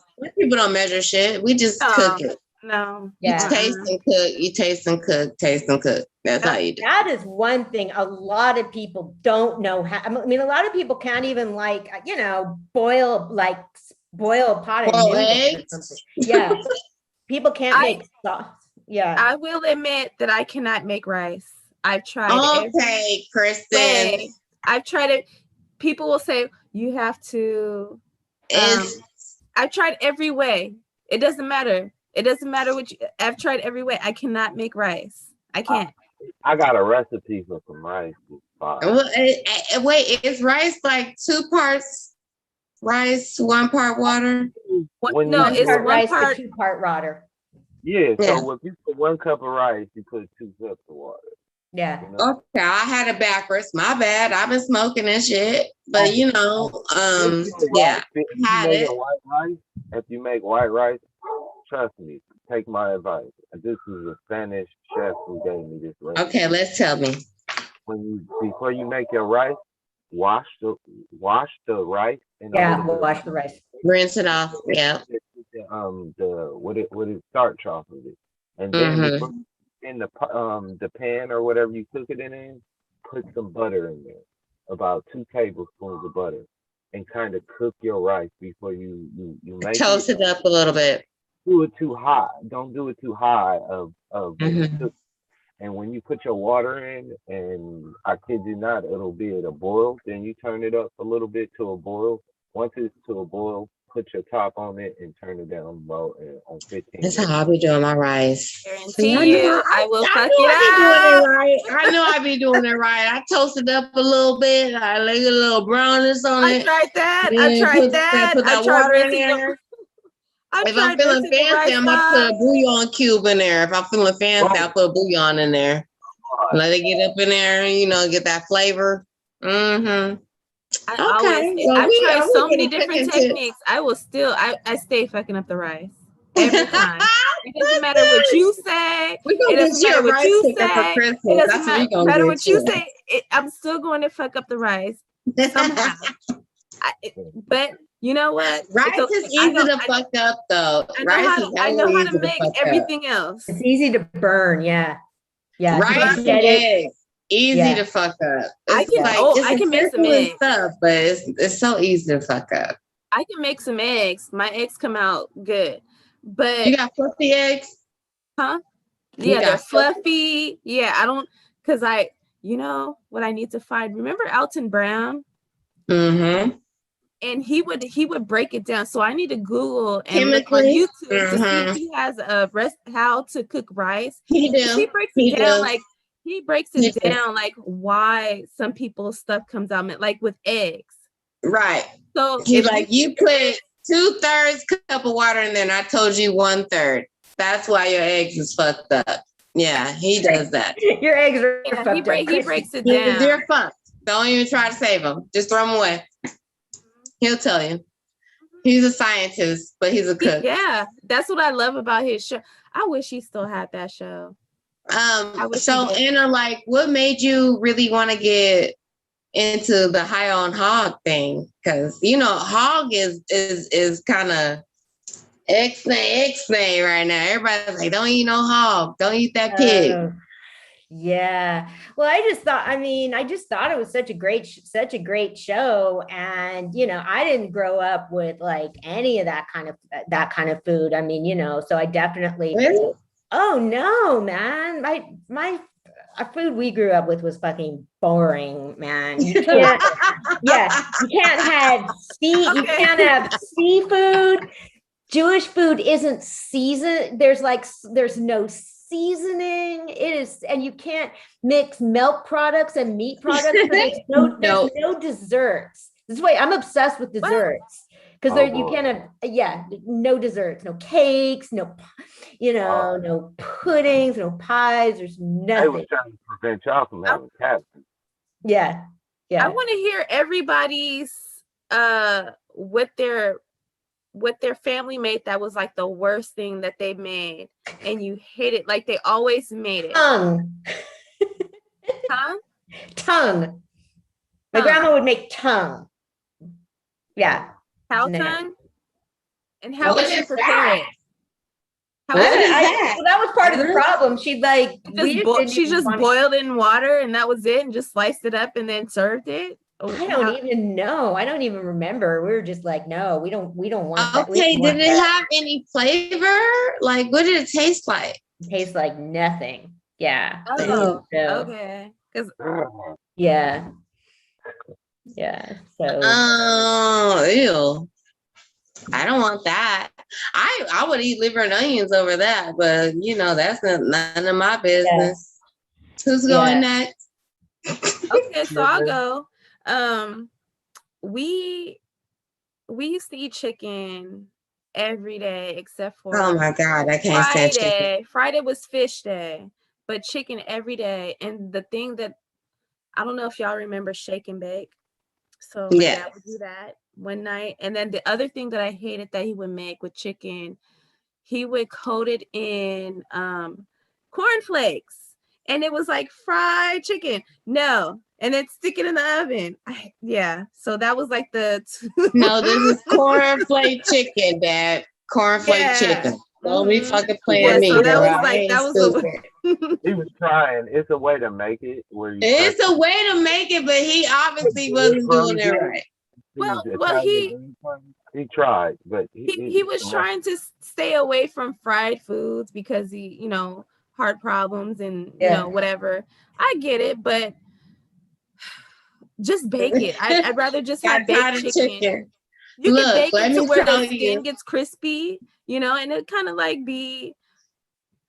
But yeah, okay. So I was living with my cousins when my family first moved from here from Arkansas. We moved to California. We lived with my auntie, and one of my cousins woke up one morning. He was like, "Mama, I'm tired of eating chicken.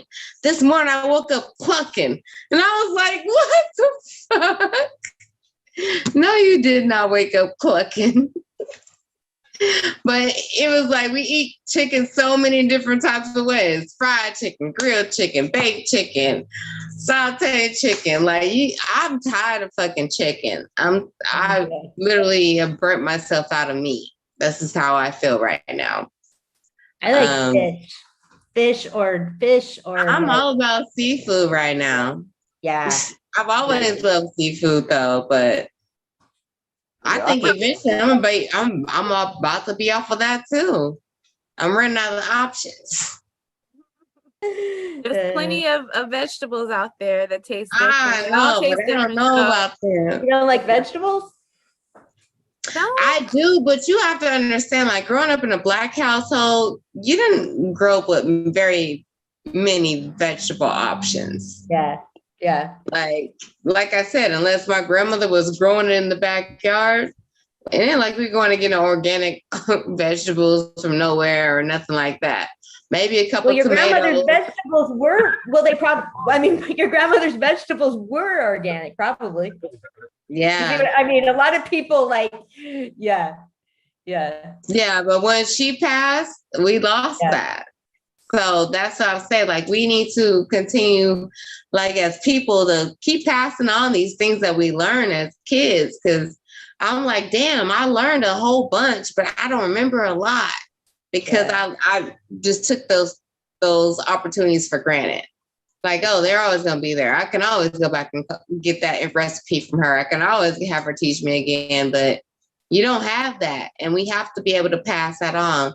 And that don't matter what color you are. Pass on your recipes from your ancestors. Pass on your recipes from your grandparents. They didn't teach you that for nothing. Yeah. If my grandma. If they taught you, they actually gave a fuck about your ass. Oh yeah. It just didn't have to do the day of my grandfather's funeral. My grandmother said she was never going to cook again. Oh. She's just like, and she loved him, but she's like, I don't have to do this anymore. Right. Because I've been cooking every day. Yeah. I can feel that. I can feel that. But that's why you pass it on to your grandkids and your children and all that stuff. So they can do that shit. You like, hey, get in there and cook how I taught you how to cook. Yeah. She just would get anything out of like a bottle or anything like pre-made that it was just like the bare minimum. But I mean, her generation, of course they had to cook, I mean, they didn't have any choice. So. Right. And I hella respect that. And I feel bad when I pull things out of a bottle, like, oh my God, let me doctor this up and put some fresh vegetables in here. Yeah. Like, let me make sure, let me act like I made it homemade. But it means a lot that, we have to continue to be able to pass on what, I don't know if y'all heard that, but I hope that was a firework. Yeah. Help us pass on what we know. And the whole high off the hog thing it hit me on different levels because it also showed like how we were trying to make our recipes healthier. Yeah. But also not take away from what, the meaning and where they came from and where we had to develop these recipes from. We had to make recipes out of scraps. Yeah. Like the ass of the pig we made taste good. And people still eat those things today. Yeah. So, I mean, it's deeper. Yeah. I mean, that documentary, it just got way deep. It just covered all of that, the cultural and historical, and then just, man,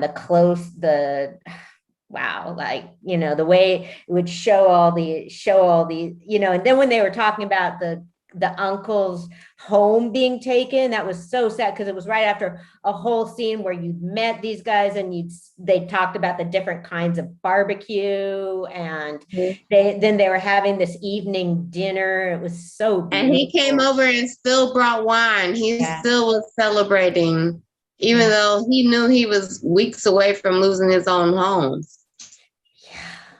Yeah. Like that was deep.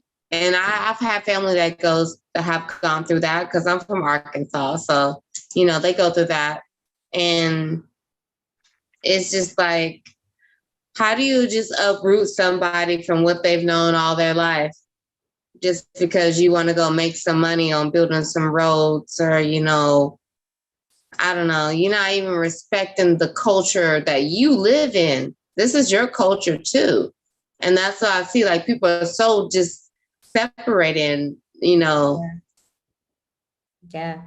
Jay Fetty, did you know your grandma, your Arkansas grandma? Oh yeah, that's my grandma. She's in California. You know what, Jay Fetty, we might be cousins. What's your grandma's name? Julie Scott. Oh no, we ain't cousins. But if your cousin married one of my cousins, that means we cousins, just so you know. Yeah, I did my. That's how the South runs. Yeah. Anyway. Yeah. The South is real small. Everybody's connected to somebody. What about you, Roselle? Did your grandma have anything special? Like special, like what? Like special things that you remember that she cooked. Well, she always cooked chitlins, but as I got older, I stopped liking chitlins. I love chitlins. I'm cool. When I found out what they were, I'm cool. I haven't touched them since. Yeah, that's because you're from California. Yeah, I can't touch no chitlins. I haven't had them in years, but last time they were in my face, I ate them.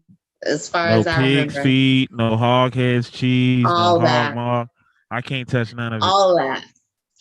And I think that's so funny. It's like, I'm all about all of that. And I live in California now. It's like, we don't eat that stuff out here. What the hell are you doing? Like, my bad. That's programmed from slavery stuff. And if you're eating that to this day, come on, you woke, ain't you? Like, if you still eating that kind of shit, I know it's trained in our mind, but you got an option not to eat that. You can eat a flaming on steak. Right. So that's why I don't even really eat meat, period. I definitely don't eat a lot of pork. Bacon calls my name sometimes, so I'm not gonna lie and say I don't eat bacon. I will eat some bacon really quick.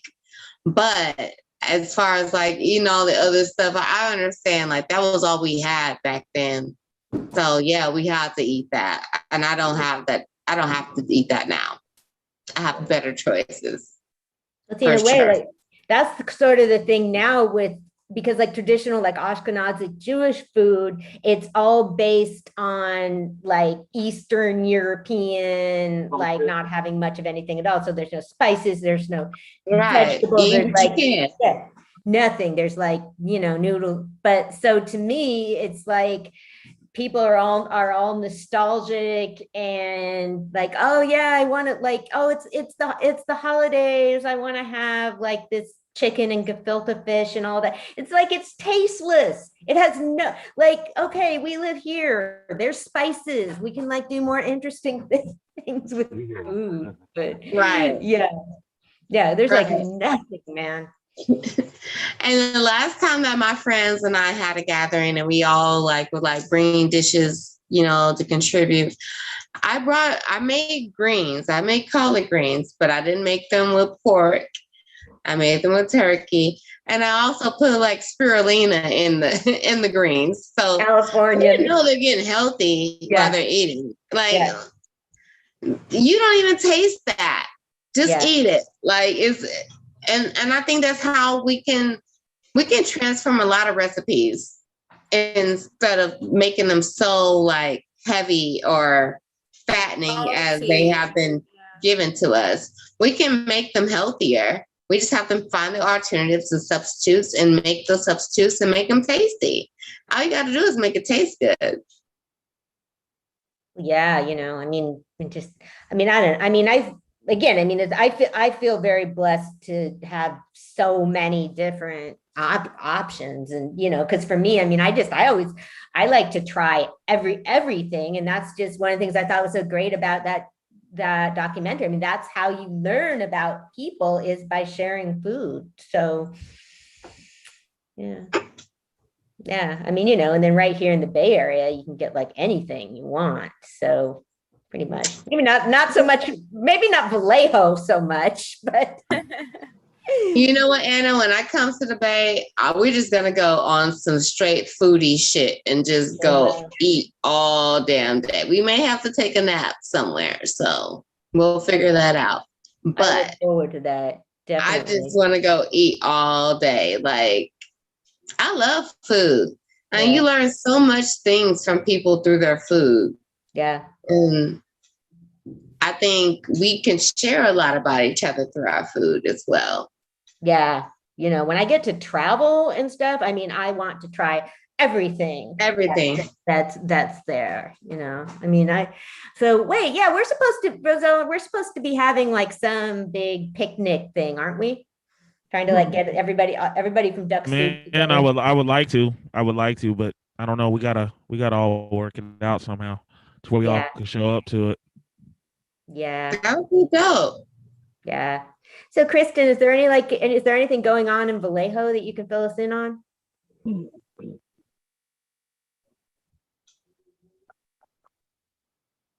Well, you were at the event on Saturday, so yeah. Other than that, there's something coming up in August, but I can't confirm. That's going to be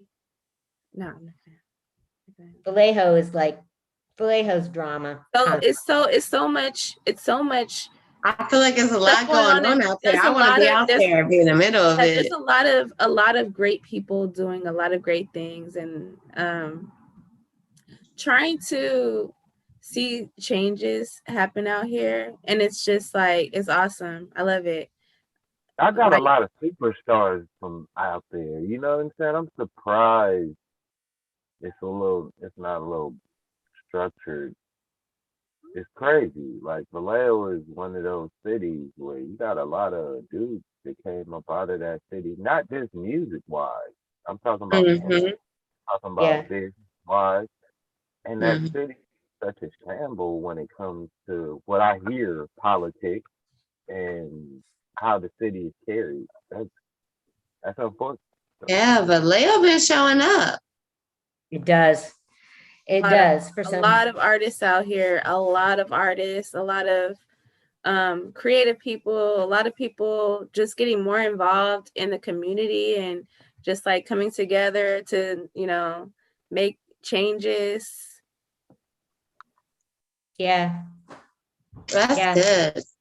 Yeah, so they said because now I can finally schedule stuff. So I'm gonna do an event like in the next couple of weeks. We're gonna show a documentary about Thurgood Marshall, and then we're gonna show the film Marshall, where Chadwick Boseman played Marshall.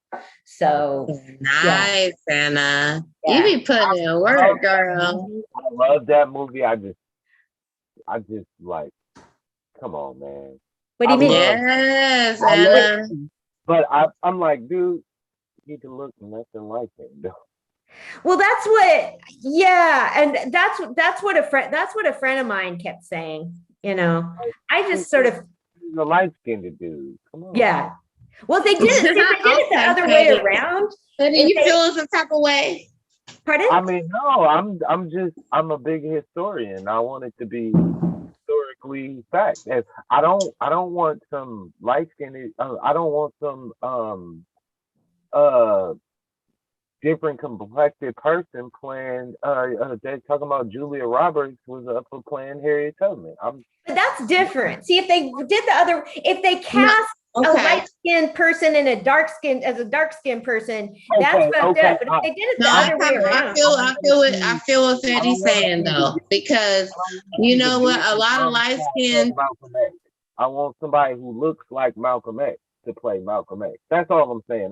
The movie was awesome. I loved the movie. They did a lot of great stuff with it. Was just such a great film. I felt like Chadwick Boseman just did such a great job getting across Marshall's personality that, you know, like, but but at the same time though, I think that what I'm catching from Fetty's side, maybe I'm wrong, but I think that there is not enough depiction of Black people of all shades, not just the brown skin. Light skinned people did a lot of work too. But I don't look at it like that. I want the person to look like it. To look and be more like-minded or alike. When you have, it's real rough when you're doing a biopic. Did an amazing job. So he just was so great. I mean, I just loved him in that role so much and and back then, I mean, a lot of people don't know what he looks like. So in a way, for me, the value historically, I just feel like for me, it was so important to get across his personality. So for people that didn't know much about him, so to me, it's justified, I guess, to cast somebody that could convey that. But I mean, another friend of mine was really put off by that too. Not put off. I mean, honestly, like, I'm gonna ask an honest question. Like, do you feel? I mean, not you, Anna, but I'm gonna ask Jay. Do you feel like you connect more with certain types of, like a brown skinned dude, or for light skinned dude played Thurgood Marshall? What would you feel like? I feel like he did an amazing job. He played that role. He did a great job. It's just that one part. It's just, for instance, I don't know if none of y'all ever seen it, but it's this show out right now. It's on maybe HBO or something. It's called Godfather of Harlem. Now, if you look at that show, how they go to details to find actors that look like these people, it is amazing. From down to Malcolm X to look for that. They have Thurgood Marshall on there for an episode that's coming up that has a guy who looks like him, and I forgot the other guy, the guy who was the first senator, black senator. He looked dead on him, like dead on him. Yeah. They got everything. I mean, I'm stuck on this show because it's historic, and not only is they showing you the street part of what was going on back in the day, they're showing you what's going on in the political form. They're showing you what's going on in the What is it called? It's called Godfather of Harlem. Godfather of Harlem. I'll look that up. Haven't seen this show? Check it out. It's gonna have you stuck to the screen looking at this show like wow. Like it's gonna give you some insights on what was going on with Malcolm X and what he had to do with like Bumpy Johnson could have saved his life, but Malcolm X was like, nope. And how all of them were all tied in, like all of them, Martin Luther King, Red Fox, all of them was all tied in with each other. Like, see, like what they don't know is like if you read the bio, the book Malcolm X, in the book, Shorty, you know, who is played by what is his name? Spike Lee in the movie. He's played by Spike Lee. In the book, what you don't understand is Shorty Red is Red Fox. Yeah. That was Malcolm X's friend growing up. Yeah. And they don't ever put that in the movie. And I was like, I love that movie, but when I found out that fact, I was like, what? Spike Lee missed an opportunity to play Red Fox? Like, that would have been way more. He didn't even play Red Fox like he should have played Red Fox. He wasn't even playing Red Fox. He was just playing a dude. He just made up a character. So here's a question for you guys. Who are some, because this is always my sort of dream. Whose story would you like to see depicted in a biopic? Bob Marley. Yeah. I can't wait to see his story. Yeah. I really can't wait to see them do a biopic on that man. And I really don't think it's gonna happen. It's because the politics behind the way he died. Yeah. Because they'd have to tell some secrets, bro. They ain't telling them secrets. They ain't trying to tell them secrets. It's a weird little. I did some digging about that, and that ain't a cool little thing. You know what I'm saying? And they're gonna tell them secrets. Marley was fine, and then all of a sudden he just died. Like, nah, I'm not buying that. But like I said, that would be one I would like to see. How about you guys?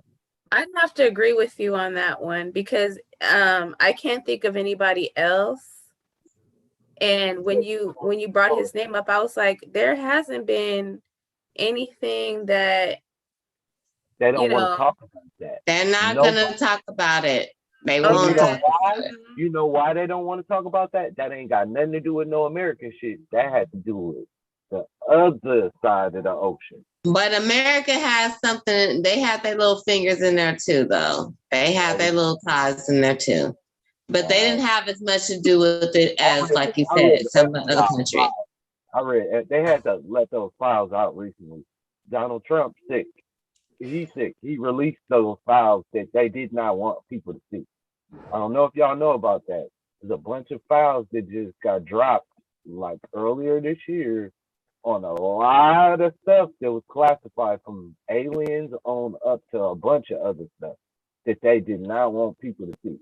Trust me, without all of the black squiggly lines over the stuff. Yeah, they blacked all that shit out though, Jay. Yeah. They blacked out. Okay. I'm gonna answer this question. I would want to see a biopic of Maya Angelou. Oh God, yes. Yeah. That is my idol, my ultimate idol. She is where I get the phrase "know better, do better." Yeah. Because she said, when you know better, you do better. When you do better, then you can be better. So, something along those lines. But I know what it takes like for a whole like a mini series about her. Yes, the book. I would love that. She is powerful, and didn't say too much. And she was never too loud. She didn't have to yell. Her words said enough. Yeah. That would be very cool. Anybody else? Yeah, well, there's a documentary that I've been waiting and waiting for a documentary to come out about Polly Murray, who was she was a poet, a lawyer, and a priest, and a documentary. It just took it's just so hard for people to get a film made. And so I've been trying to get it here to Vallejo for like months.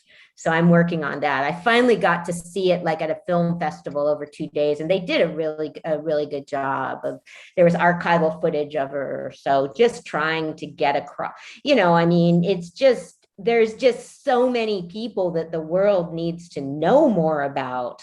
So another person I'd be really interested to see a documentary on was an old school singer named Janis Joplin. I would like to see a documentary. I thought there was one done. I thought there was one. Not a biopic. I haven't seen anything worth looking at. I'm talking about it needs to be in a movie. That is because her story was really phenomenal too. Yeah, and it was just so much an era. So I thought for sure there was something. Wow. Janis Joplin biopic. Okay, yeah, I guess I think I've read that it's been talked about a lot, and you'll hear about somebody being attached to it, and then but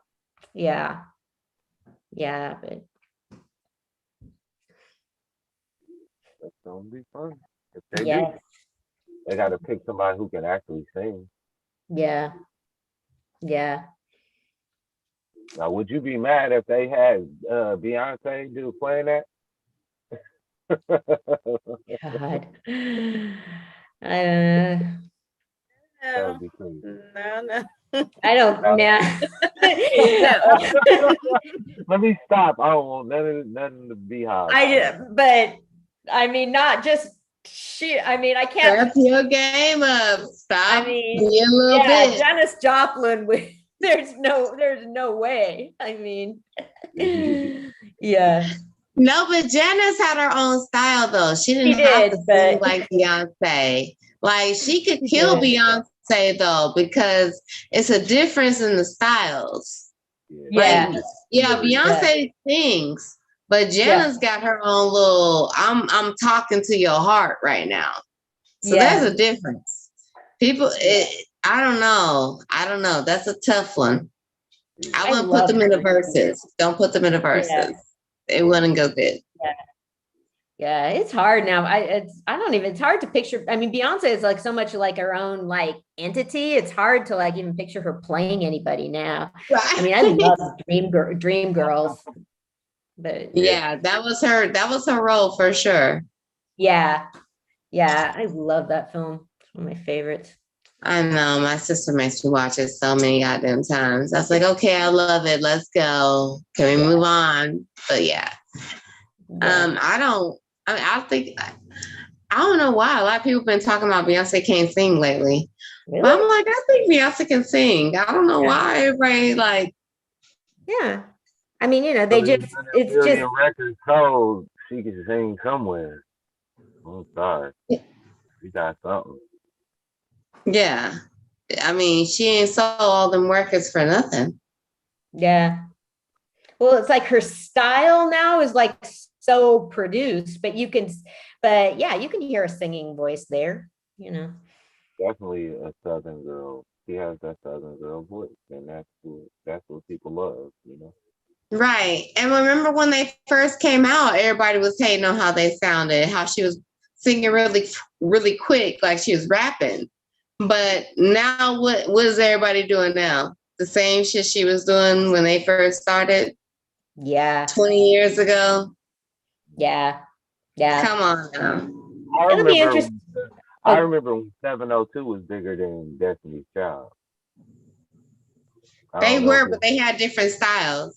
I don't remember if y'all know nothing about that, but I remember it all the time. I do know something about that. They make some good music.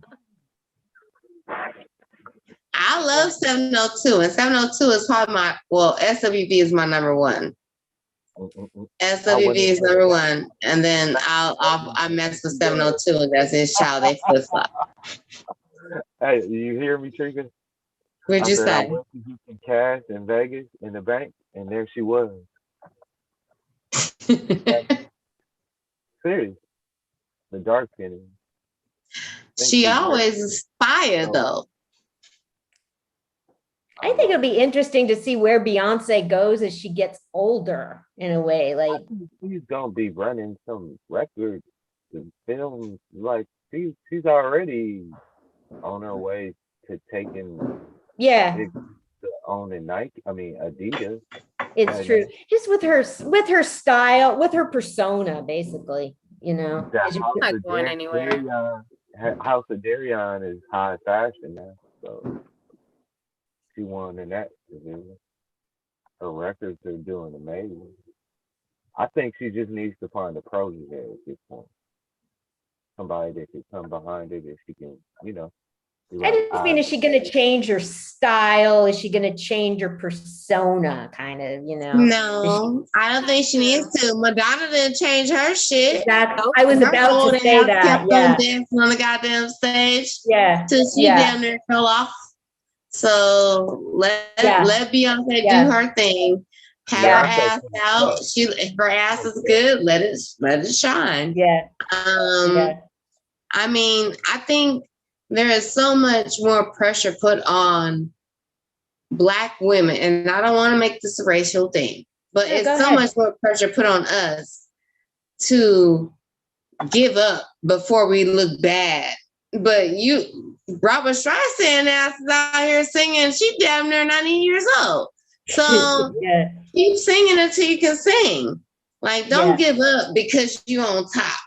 I don't like that whole phrase. I'm gonna let it go while I'm on top. No, let it go when it's time for you to let go. Yeah. If you're on top, stay on top. Yeah. But remember, that don't matter who you are. Remember back in the day when it was like, as soon as you had a kid, it was like, oh, it's a wrap. It's a wrap. It's a wrap. Life's over. Yeah. Wrap it up. Over. Yeah. Here she had twins and, another, so it's different now than it was before. Before it was like, as soon as you had a kid, it was like, no. But you look at it like this. Beyonce was very smart. She's a very smart businesswoman, and she's a very smart person when it comes to the way her life is driven. She plays checkers, because the reason why I say that is because Beyonce she doesn't have to make another record in her freaking life, and she is good. She'll be fine. On her own. Yeah, she'll be fine. She'll need Jay-Z. She'll be fine. She has like more control over her career, and her art. Her life. Yeah. Damn thing anymore, and she's fine, and she can walk away from this stuff, and she still be held as top tier artist of our time. You know what I'm saying? But she can make the music she wants to make. The last of Beyonce, no matter how much these girls shake their ass and do all this shit, Beyonce come with that classy. And come and check your ass. Like, bitch, you thought I was done? Don't be hanging out. You should have put a ring. You know what I'm saying? She gonna impress these little girls to think they doing something. In their place again, and then go back into sit down her private island or something. She ain't tripping like that. But she don't even give a fuck. Like, she don't even be out here like that. And that's why I be looking at all these other like newer rappers that are coming on. I'm not trying to blast nobody, so I'm not gonna say nobody's names, but how they look for so much attention. And it's like, if you know what you're doing and you got it, you got that glow, you don't need to do no extra shit. Beyonce, you don't even hear about her for 7 months out of the year. Yeah. She come and drop an album for 2 months and then disappear for a month, and we don't know where the hell she went. Yeah, she didn't went and had twins. Yeah, that's where she went, and ain't nobody got to know about it. Yeah, like, you have to have that separation of business and your personal. and know that it is what it is. Be you, be you. I don't think Beyonce gonna stop doing what Beyonce doing till she tired and she say, I don't want to do it no more. Yeah, but I mean, artists change and develop, and so she definitely has. Yeah. So you're talking about somebody who played Eartha Kitt. Name Eartha. Cadillac Records. Yeah. Yeah. It wasn't Etta James. Yeah. And just think of what she can do with her range. If she can sing one of those songs, you can tour with that kind of stuff forever. Yeah. Forever. The Temptations are still touring. And they only got like one original member. So they still sound good though. So that's all that matters. It's the name. It's the name and the reputation you put behind it. And if you put in that hard work, your name gonna last forever. That's no doubt.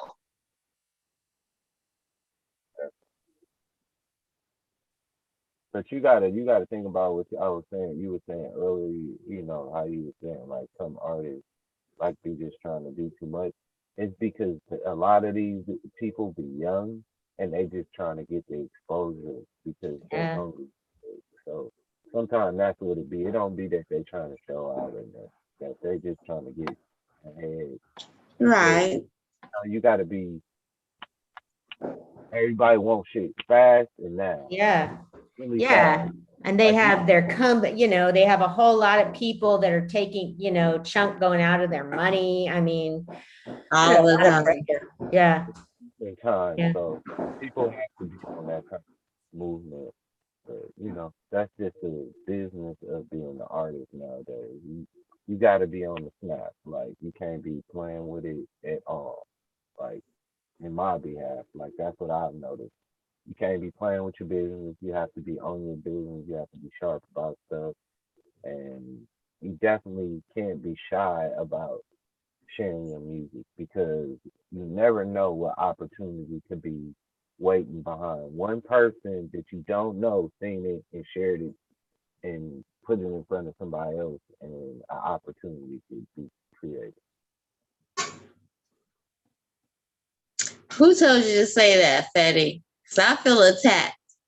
Nah, no. I was just telling you because you just when you said that earlier, I was just saying like sometimes these you get on, you know what I'm saying? Like I know how that feels because when I was younger, I was definitely like that a lot. Like I just tried to do a lot because I felt like if I didn't do as much, the next person would outwork me, and then I would feel the resentment later. Like, you know what? I should have did what I wanted to do in the first place. Went hard, and went hard, and went harder. You know what I'm saying? Like that's just what the mentality is nowadays. So. Hey, we still here. We still got time. I don't be trying to throw shots at what you're saying. I would never do that.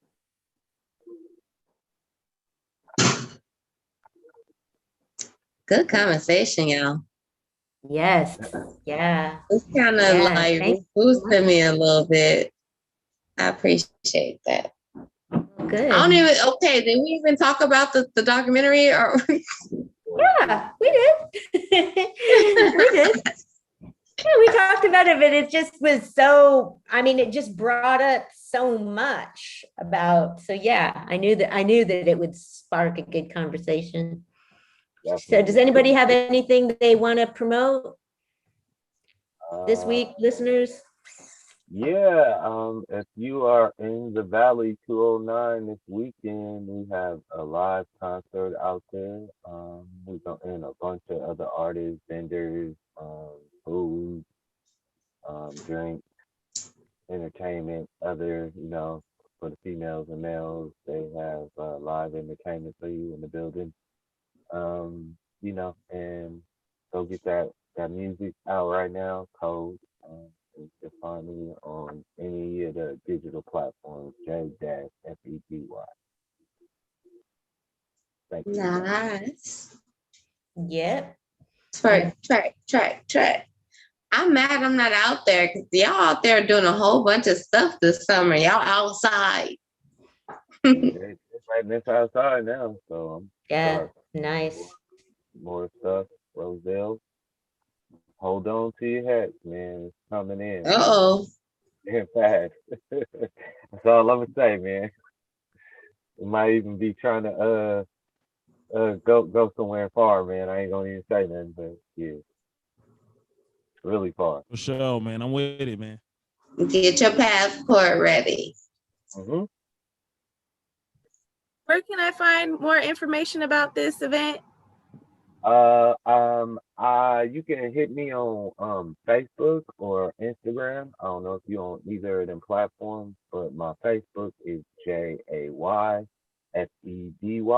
or my Instagram is SEDY2700, and I'll give you all of the info, flyers, and etc. Thank you for supporting that too. I appreciate that. JAYFEDY. Yeah, see, I was like, we can't have the cooking show with just ladies, so we have to have be sexist. Can I bring awareness to my friend's nonprofit? Yeah. So her nonprofit is called My First Couch, and she helps youth that are aging out of the foster system, and she helps them with furnishing their apartment, helping them find apartments, furnishing them, and helping them get their driver's license, helping them learn how to drive, helping them with, having planning a budget and credit, things like that, like they may not have, they don't have their parents to support and don't have the resources. It's called My First Couch, and she's right here on Capitol. Awesome. Yeah, it's a good cause. It's a very good cause. The link, I will share that. That is awesome. Yes. So yes. Important. Yeah. So important. Okay, and then Trika's, okay, so we got Duck Soup. It's a busy week. We've got Duck Soup and Know Better, Do Better this week. Know Better, Do Better is on Thursday at 9:00. Well, DJ Rose starts spinning around 8:30. So come there, catch some good, new, fresh tunes from the soup and from other artists. I always encourage everybody to send me music. I want to share and hope that I can spread love however I can. Yeah. I really want to say, Anna, you do a lot of work, girl. So keep doing what you're doing. Thank you. Thank you. I learned a lot from you, like I told you earlier today. So I appreciate you. And I'm sure, your community and your city appreciates you too. I'm trying to get more into doing more of my city like that. And even Kristen, even with your friends' organization, that even gave me even more ideas. Like I can get more involved in some things. And we all we got. So yeah, man. We all like share and support each other, That's awesome. Thank you so much. And thanks to DJ Rowe, who's like sets it up, Yeah. He does. He doesn't say much, but he holds it down. He does. Yes. So, okay. Well, thank you so much, all of our guests. We'll see you soon. Definitely. We ending it. That's it? Yeah. We done? All right. Okay. And Historical Podcast. We out. We out. Mwah. Stay blessed.